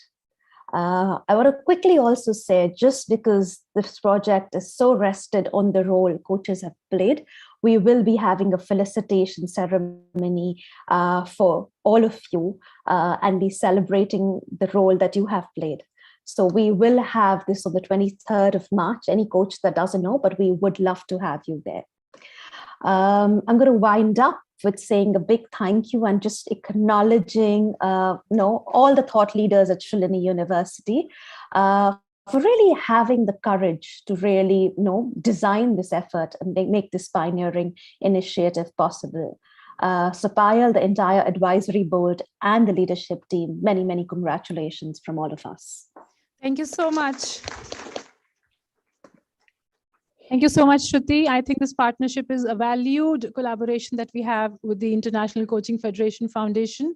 And you as the face of that, along with Uttara, the journey has been one full of ease and joy and fulfillment. And Magda, at the outset of the conclave in her welcome address, did share the results of the MBA students and the SRP students who were coached in the first phase, where the numbers were so promising, from 94% to 98%, feeling fulfilled, wanting to continue the program and to be able to recommend the program to their friends and peers. I think that's a great win for all of us as a team. Thank you. Yes, many congratulations. Thank you so much. And we also thank you on behalf of the Shulini management for this entire partnership, Shruti. And we continue to partner till the end of May. So looking forward. Thank you. Yes. At this juncture, I invite Amy Brann, who is going to share with us the importance of neuroscience in coaching. How many students from science stream?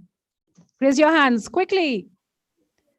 Do you want to know the facts, how coaching works, why it changes us, why the transformation happens based on facts and figures? Can I hear a big yes? Thank you so much. Her bold ideas are based on the neuroscientific research Amy, let's give her a big round of applause, please. Well, thank you so much. It's a wonderful honor to be with you and to talk to you about something that we all have in common. How many of you have one of these? Okay, so Amy has jumped right in without letting me introduce her because she's rushing.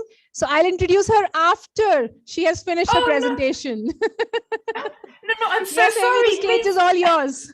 I'm so sorry. I was so excited to be with you all.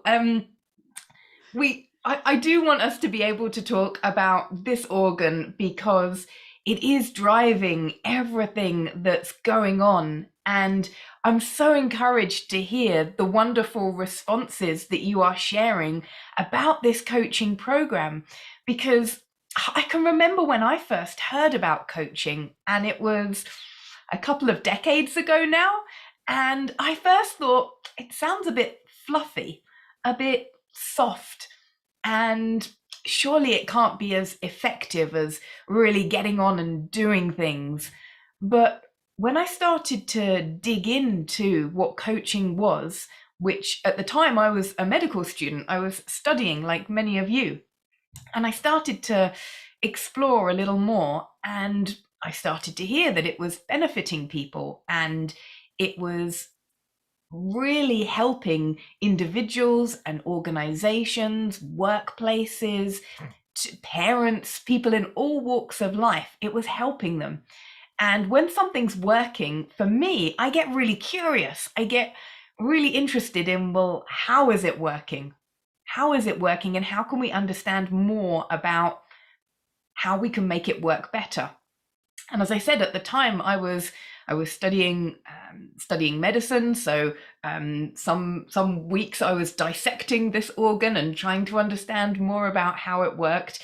And it helped me to realize that everything that we do in coaching has got a neurological basis to it.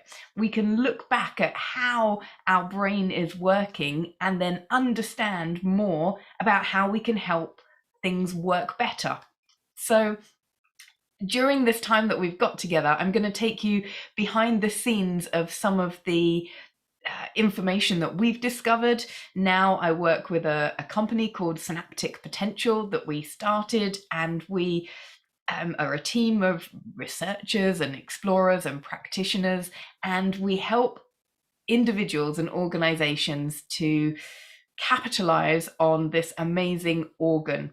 And I'd love you to leave this session feeling like you're a little bit more interested or inspired to dig in further to the brain and what it can actually help us do.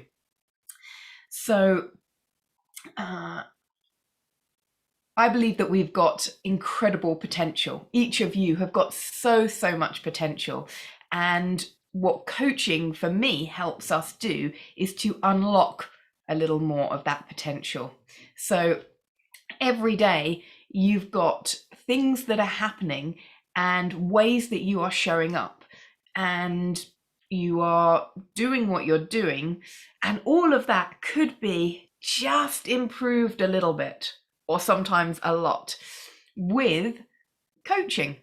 Coaching is an intervention, one of many interventions, but in our experience, one of the best interventions that helps people to think differently, to make better decisions, to be more creative, more innovative, to be more cognitively flexible, more agile. A huge range of benefits that are driven by you guys. And I guess the question for you with where you're at in your life is, what do you want to be different? You are the future. You are shaping a world that very much needs shaping. And who you show up to be and how you shape this world, we're really looking to you to be the best versions of yourselves that you can be every single day. So we're talking about really big stuff here. And sometimes that can feel overwhelming, but what we want to do is bring that right back to the day-to-day of who do you want to be? How do you want to show up? What do you want to become really good at doing? And then use coaching to help you become and do the things that are important to you. From a science perspective, I know that the brain changes. We know that there's this property called neuroplasticity. I hope you're familiar with neuroplasticity, but it's the basic property of the brain to change. It means that it's not a static organ, it's dynamically shifting, adapting, changing on a daily basis. And I hope you can meet my little friend here. Now, I show this guy to people all over the world, very, very smart people. And there's one thing that they always seem to call him, which he is not.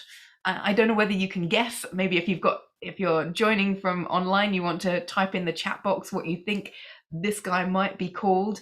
But it often surprises people to know really what he is and how he can influence our daily lives. I'll tell you, he's a neuron.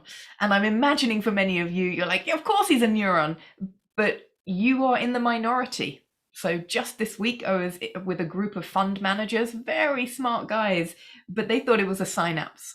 And a synapse is one part of what gets formed when our neurons or our spindly dendrites meet together.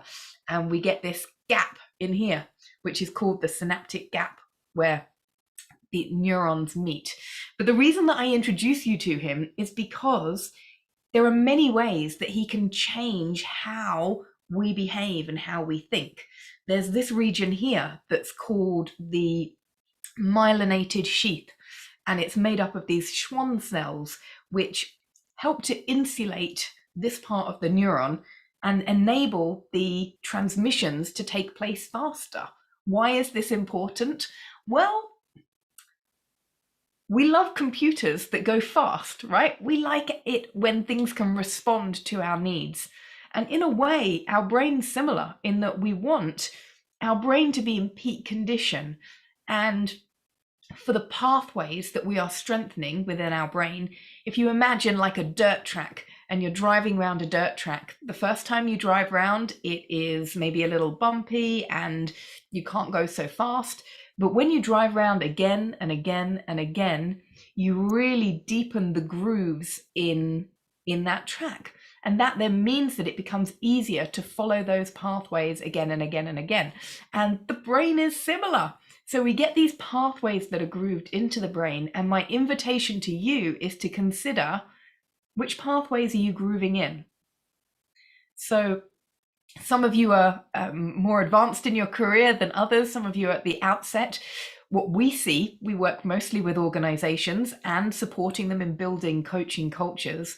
But what we really see in organizations is people finding that they are very busy and overloaded and overwhelmed. And the more they build in this neural pathway, the easier it becomes to be busy and overwhelmed. And coaching can help people to take a moment and to reevaluate and to rethink and to make some different micro decisions that then mean that they start to groove in different pathways in their brain. They start to think differently, they start to behave differently. So whenever you're talking about coaching and all of the things that it can bring you, there's a really strong neural basis for it. We talk about coaching very much being all about grooving in these neural pathways. Everything that we do is based on facts, and the practice that you are adhering to, whatever that might be, whether it's studying really well, whether it's thinking outside the box, whether it is building strong relationships and friendships with other people, whatever you are practicing is shaping your brain. And coaching can help you shape it to be the best version of yourself. So if we had to answer the question, what is coaching? We often asked, for us from a science perspective, we think it's about facilitating self-directed neuroplasticity. So you know that coaching is all about the individual, it's driven from you. which is the self-directed piece, but it's about guiding and being intentional with how your brain is shaping, how it's forming, what it's going to become, because how it is shaped influences what you're able to do and what you're able to then give to the world. When we are helping people understand more about coaching from the science side, we always start with the foundations, and I won't go into lots of depth today. I know you're coming to the end of this amazing experience that you've been having, and it's frankly, it's one of the deepest, densest parts of what we teach people. But we start with the brain anatomy and the brain chemistry because they influence our everyday life. And what I find really comical almost is that in other parts of our life, if we wanted to make something work better, we would learn about how it works so that we could get the most from it. I recently got a new watch, and I'm going to the user's manual, and I'm going online, and I'm trying to work out how it really works so that I can get the most from it, so that it can enhance my life through how I work with it. But we don't always do that with our brain. And yet I really feel that we should. I feel that we should understand what our prefrontal cortex is. And when we help organizations and individuals understand that it's this part of the brain at the front, and how it likes to work is that it's a very energy intensive part of the brain. It uses lots of our resources and it gets depleted. It gets overloaded, and there are strategies that you can use to reduce this cognitive overload, this cognitive overwhelm. There are tips, tricks, and strategies, and we help people understand that so that then they can do things like make advanced decisions. They can decide what they're going to wear the day before. They can decide what they're going to eat even before. They can reduce the number of decisions that they need to make to save their cognitive resources for things that are more important, because we know from scientific evidence, from research, that when you make lots and lots of decisions, you can get decision fatigue. We talk to people about attention residue, where if you are multitasking and switching between lots of different things, a very common occurrence in organizations, then your attention a little stays behind. So it's almost like you're scattering breadcrumbs along the way. And that's not so great for your attention when you really want to pour it all into something very important to you. So we talk to individuals about strategically how you can journey through your day and preserve your attention and treat it like this precious resource that it really is, and look after it. So these are the kind of things that organizations of today are looking for from the people that they are welcoming in. And it's not just a skill set that is fantastic for organizations, it's absolutely for all walks of life. Anyone that's thinking that they might become a parent at some point, or already is a parent, you know just how cognitively demanding being a good parent is. So the skills of coaching are used all the time. I have a 9-year-old daughter, and the coaching skills that I use with her on a daily basis are life-saving. I don't know what I'd do without those skills. They really make the job of being a parent so much easier. They make the job of working in organizations so much easier, of getting to the point where we can support individuals. And we've recently been working with a tea company that sell tea all over the world, but they're based here in England. And we've been helping their managers to develop their coaching skills. And there was something that really struck me that happened just this week that I thought might be useful for you guys to be aware of too. And that's this whole idea of goal setting. I'm sure you've come across goal setting. It's one of the most prevalent ideas and wonderful ideas in coaching. And yet, many times it's not being done as well as it could be. And there's a science to goal setting, as you'd well imagine. In fact, there's many different areas of research that feed into goal setting. And one of the things that this group of managers, really skilled, really intelligent people, were realizing was that how they'd done goal setting before was often formulate the goal, write it down. Okay, great. Yeah, we're working towards that. And then off they go, off their team members go to work on it. But actually, that wasn't the most helpful thing for their people to experience. One of the insights that they've realized was that they need to spend a lot more time breaking down the goal and thinking about who they need to be and how they need to behave in order to achieve that goal. And sometimes in life we can be very busy and things can be very rushed. Myself, I have a train that I'm catching to London later today, and so I know sometimes we can feel that sense of rushed and urgency, and that then can be detrimental, can't it? And certainly when we're looking to set goals, one of the blessings, the joys of coaching is that it can give us the gift of time to pause and to think. And knowing just how important this organ is, we know that it can need time to bubble up ideas, realizations, insights from other networks within the brain. We don't know exactly how everything's stored yet, but to bring them up into conscious awareness certainly can take time. So at the very least, there's many other reasons, but at the very least, coaching gives you the gift of time to pause and consider. And certainly the managers that we work with find that their teams hugely benefit from that opportunity to unpack their goals. And there was another insight that they shared with us recently, which is around intrinsic motivation. So quite often in organizations, goals are handed to you. These are your goals. This is what you need to be doing, what you need to be engaged and motivated to achieve.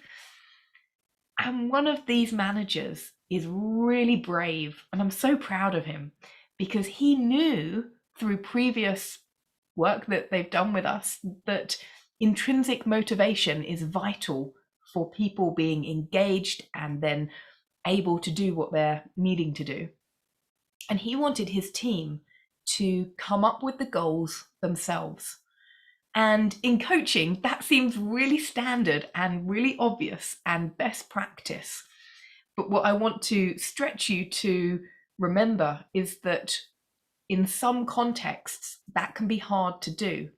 So all of these things that you are experiencing at the moment, hold on to them being a good way of doing things, so that when you go into wherever you need to be next in life, you retain the memory of that and you do things in a similar way.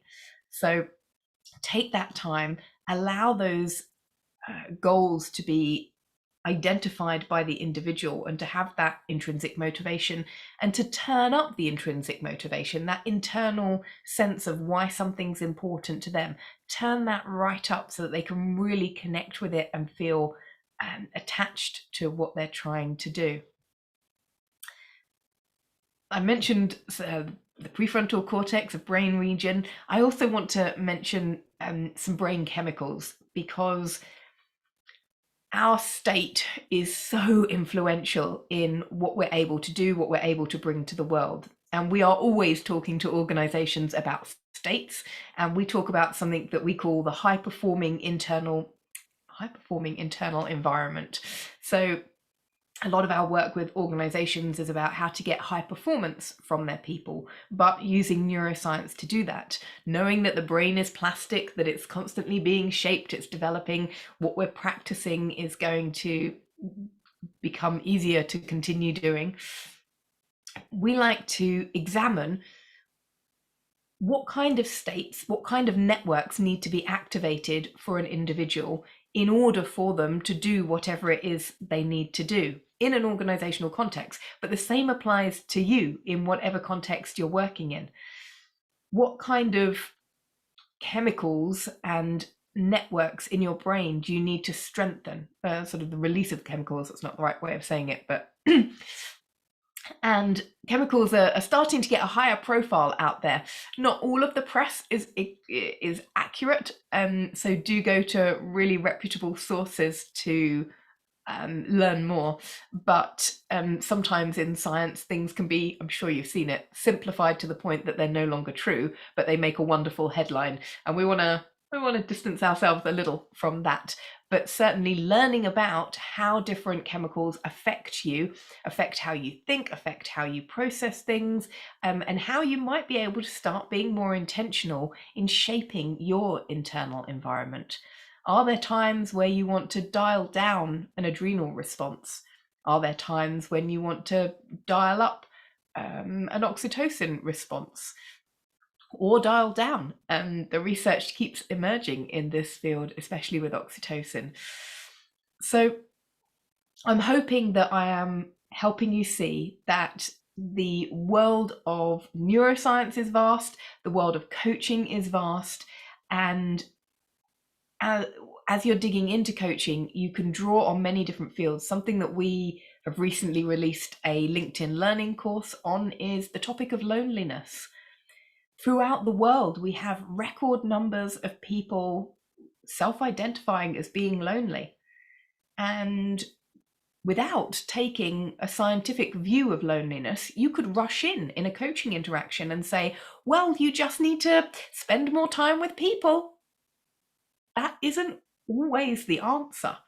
We know from scientific studies, loneliness is a very subjective experience, and it's got very different roots and different signs and symptoms in individuals. And actually, the way you coach someone who is feeling lonely needs to be informed.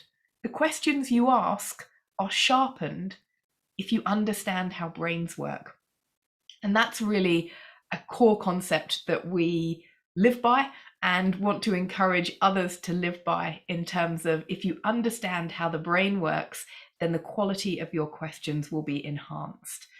If you like the idea of learning more about how the brain works and how it works in relation to coaching, then we have lots of free resources that we like to share.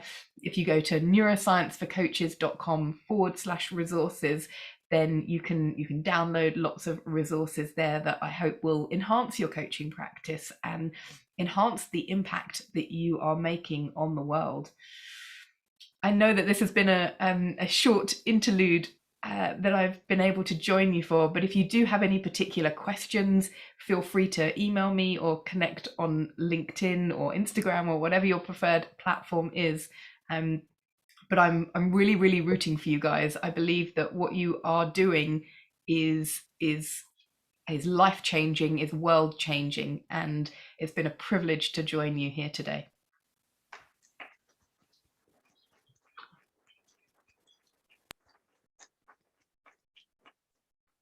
Thank you so much, Amy. Thank you so much for your time. I know you have to rush.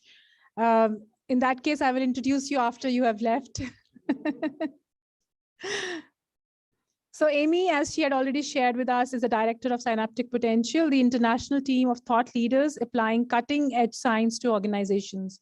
And I must mention, my certification in neuroscience is based on her book, Neuroscience for Coaches. So I'm an Amy Brand neuroscience coach. So I owe a lot to her research and her work. Amy has penned down 3 books: Make Your Brain Work, Neuroscience for Coaches, and Engaged, the neuroscience behind creative, productive people in successful organizations. She has worked with companies like Warner Brothers, EY, University of Nottingham, China, Twinings, NHS, News UK, and Mondelez International. She left UCL Medical School with the fascination around how to get people who are good to be even better. And that was Amy for you. We come to the conclusion of the session. Any questions for Amy? You can write to her directly on LinkedIn. How many of you are there on LinkedIn? Wow, that's great. Wonderful. So you can just look out for her, AMYBRANN, and I'm sure you will learn a lot from her. And she's very polite and humble, and she'll reach out to you. At this point in time, I invite Dr. Winston onto the stage to deliver the valedictory address. We will, sir, give you only 2 minutes. Yes, a big round of applause.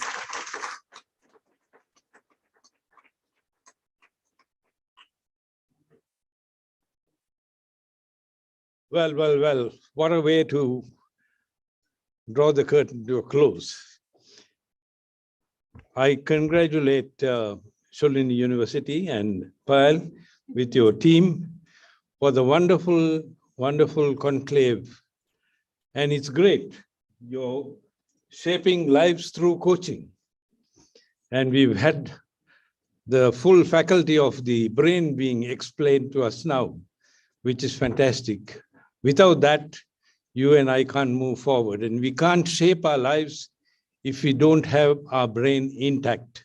We spoke about the faculties of our lives, and this is very, very important as coaches and coachees, that we are of a sound mind. How do we have a sound mind? One of the important things is to be at peace and rest. So, ladies and gentlemen, I'd like to congratulate the Sholini University in this fantastic conclave that you have done. I think it's a historical event, and we have really shown the world what can be done with young lives. And thanks to the full team, thanks to all you coaches who have gathered together here, we can all give a round of applause to the entire team and to Sholini University. Just a few things I'd like to close with, and that is, we've already heard from Amy just now that you and I have to be very, very conscious of our journey. And I admire the logo that you had for your conclave, shaping our lives through coaching.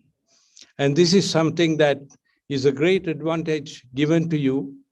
I'd like you all to take note of everything, and we've already heard the findings, many things put in there on that board. Kindly have a look through, browse through it. And LinkedIn is there. The globe now, everything's opened out. Google, you go into Google, go into LinkedIn, and you can connect with each other. Thank you very much. I've kept to your timing. I was warned of the timing. So wish you all the very best. So we were honored to have Dr. Winston grace the occasion and then also deliver the valedictory address. I would really request a big round of applause.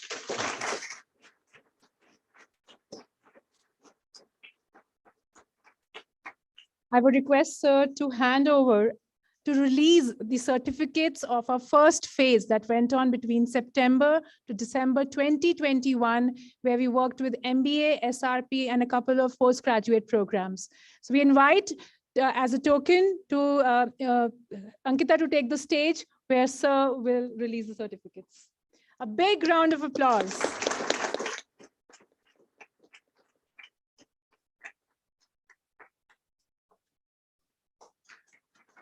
That's Ankita. She's a part of the MBA program who was coached.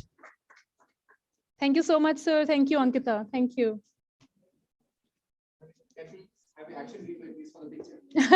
Yes, certainly. We don't want to miss any moments from this historic event. And students must be wondering, okay, I come to APJ so many times for so many conferences. Why is this particular conference so historic? Because it's the first time coaching has been brought to education, at least in India, and also the fact that industry, academia, and coaching community have joined hands. So yes, you are a part of this historic event.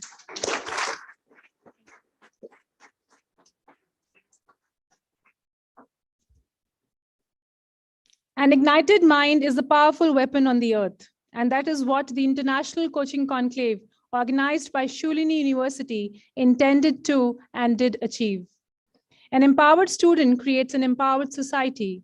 And a coach who is willing to fully invest in a student can inspire and embolden them beyond imagination. And there is no doubt that coaching is the most profitable investment for the near future.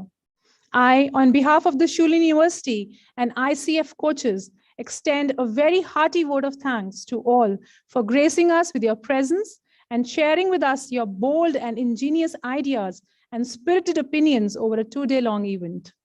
Well, ladies and gentlemen and students, an event like this cannot happen overnight. The wheels started rolling many weeks ago. It requires planning and a bird's eye for details. We have been fortunate enough to be backed by a team of very motivated and dedicated colleagues and fellow coaches.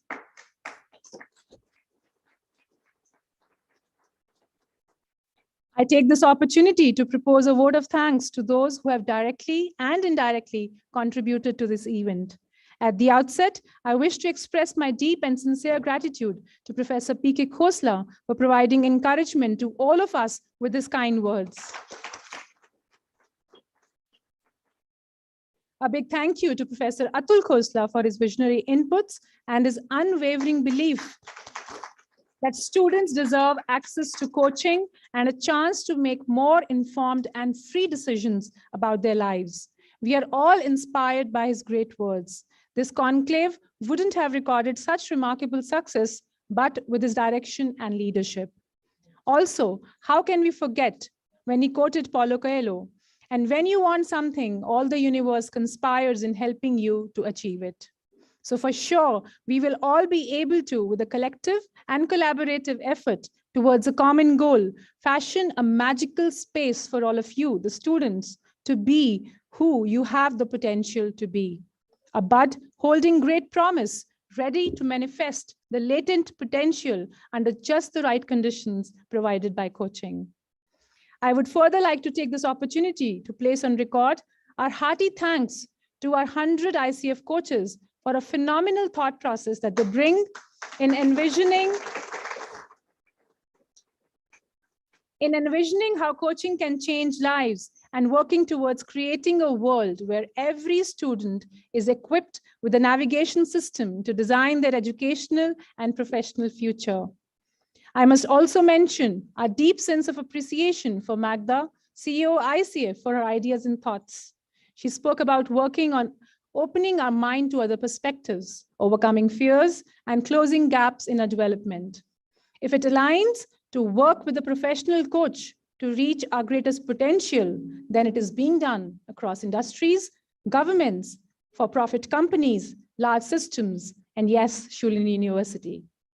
With this, I remember what Marshall Goldsmith, an American executive leadership coach and author, feels about sharing knowledge. He says, "We aren't that rich to donate millions in charity, but yes, we can engage in knowledge philanthropy." Isn't that the most wonderful thing to give away in today's world? A new way to pay it forward. This is what we empower, powered by the strength of 1,000 coaches is achieving. I think I got the numbers wrong, but I'm very optimistic that it's going to be 1,000. We stand at 100 today. Furthermore, we are thankful to Jonathan for his inspiring words of wisdom and thought-provoking address. In conjunction to the idea of Marshall Goldsmith, his question, "On whose shoulders do we stand on?" left us all thinking as we ourselves stood on someone's shoulders to be where we are today. We are grateful to Dr. Ruth for the remarkable ROF coaching she shared that is happening under her able leadership at Rice University. It builds our confidence as a community in taking leadership coaching to the youth to fashion them into enablers of tomorrow. We take this opportunity to also thank Amy Brand for her fact and not fluff approach in a world awash with questionable science and neuromyths. Her combination of scientific expertise and practical real-world business experience gave audiences easy to implement frameworks that are proven to uplift brain performance. We offer a word of thanks to all our speakers for their astute words and presentations on a vast variety of topics. The distinguished panelists from India and around the globe for their eager and most enthusiastic participation in the panel discussions that interspersed our sessions. And aren't we immensely grateful to Coach Sushma and Coach Adhir for being such an amazing support system in all the prep that went at the back end for almost a month. We were awake almost most of the nights and being so easy to work with and truly crafting possibilities for enrichment of students at Shulini University. I also take this opportunity to happily thank our dear Director Operations, Brigadier Mehta, for the perfect support and guidance he has extended to all of us and made the event prep and execution a seamless and a unified activity. I would also like to express my gratitude to all the esteemed delegates for their presence and support in making this event a great one, a win for all.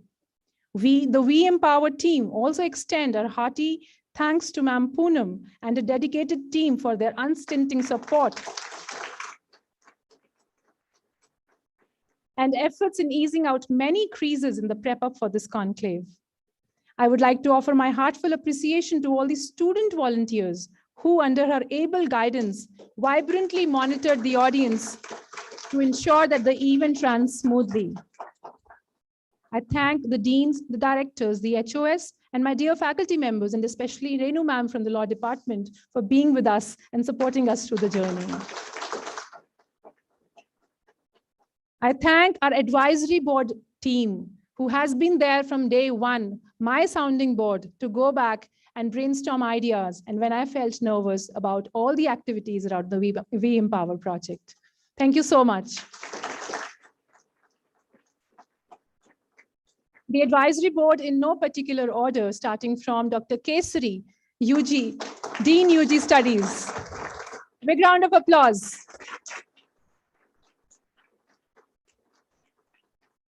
Ajay, who joined the advisory team and then handed the baton over to Adhir. Sushma. You saw Mandy deliver the closing address yesterday. Jayashri, the opening address today. And Lauren, who has been traveling from South Africa, has not been able to join us. So our huge thanks to the advisory board. And yes, this is under the able guidance of Professor Atul Khosla. Finally, a warm note of kind appreciation to the Alliance of the Coaches, and last but not the least, my We Empower team. Bhavna, Arzu, Monica, please come on stage. Gulshan.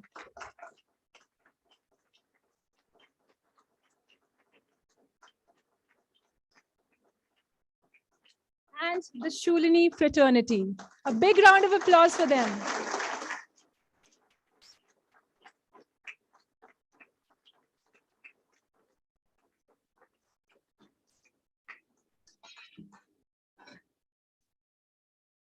And yes, we'll bore you with this posing.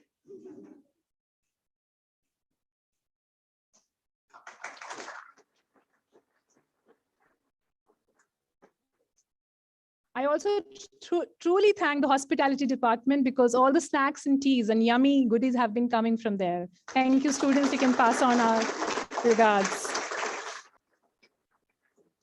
If I've forgotten anyone, my deepest apologies, but we do warmly thank each and every individual who has been a support system for this conclave.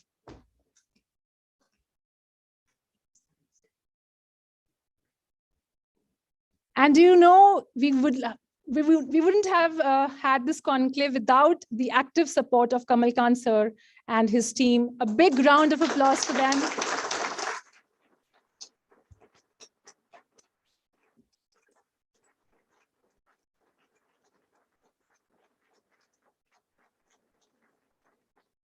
And how can I ever forget your timetable? Who put the links there? Who informed you? Narendra sir, Ashu ma'am's team.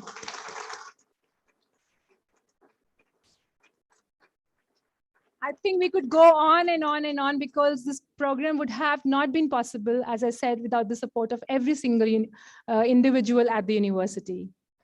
Our heartfelt thanks to our audience for your active participation.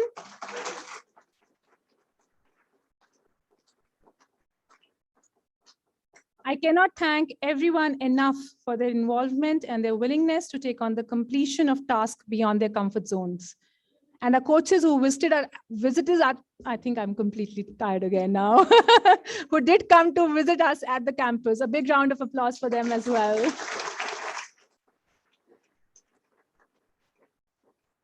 We thank you for being with us this day. It has been a great pleasure. It's much so evident that a paradigm shift has happened, and the worries of the future are becoming the reality of the present. It has clearly come to the fore that an increasing understanding of integrating coaching in the education process is not only imperative, but absolutely significant. So let's continue to script great stories of success, where our success is synonymous with the success of all of you. With these words and message, we come to the end of today's event and announce the closing of the International Coaching Conclave. A big round of applause.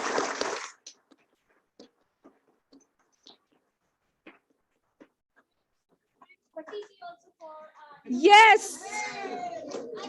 Bhattiji, yes.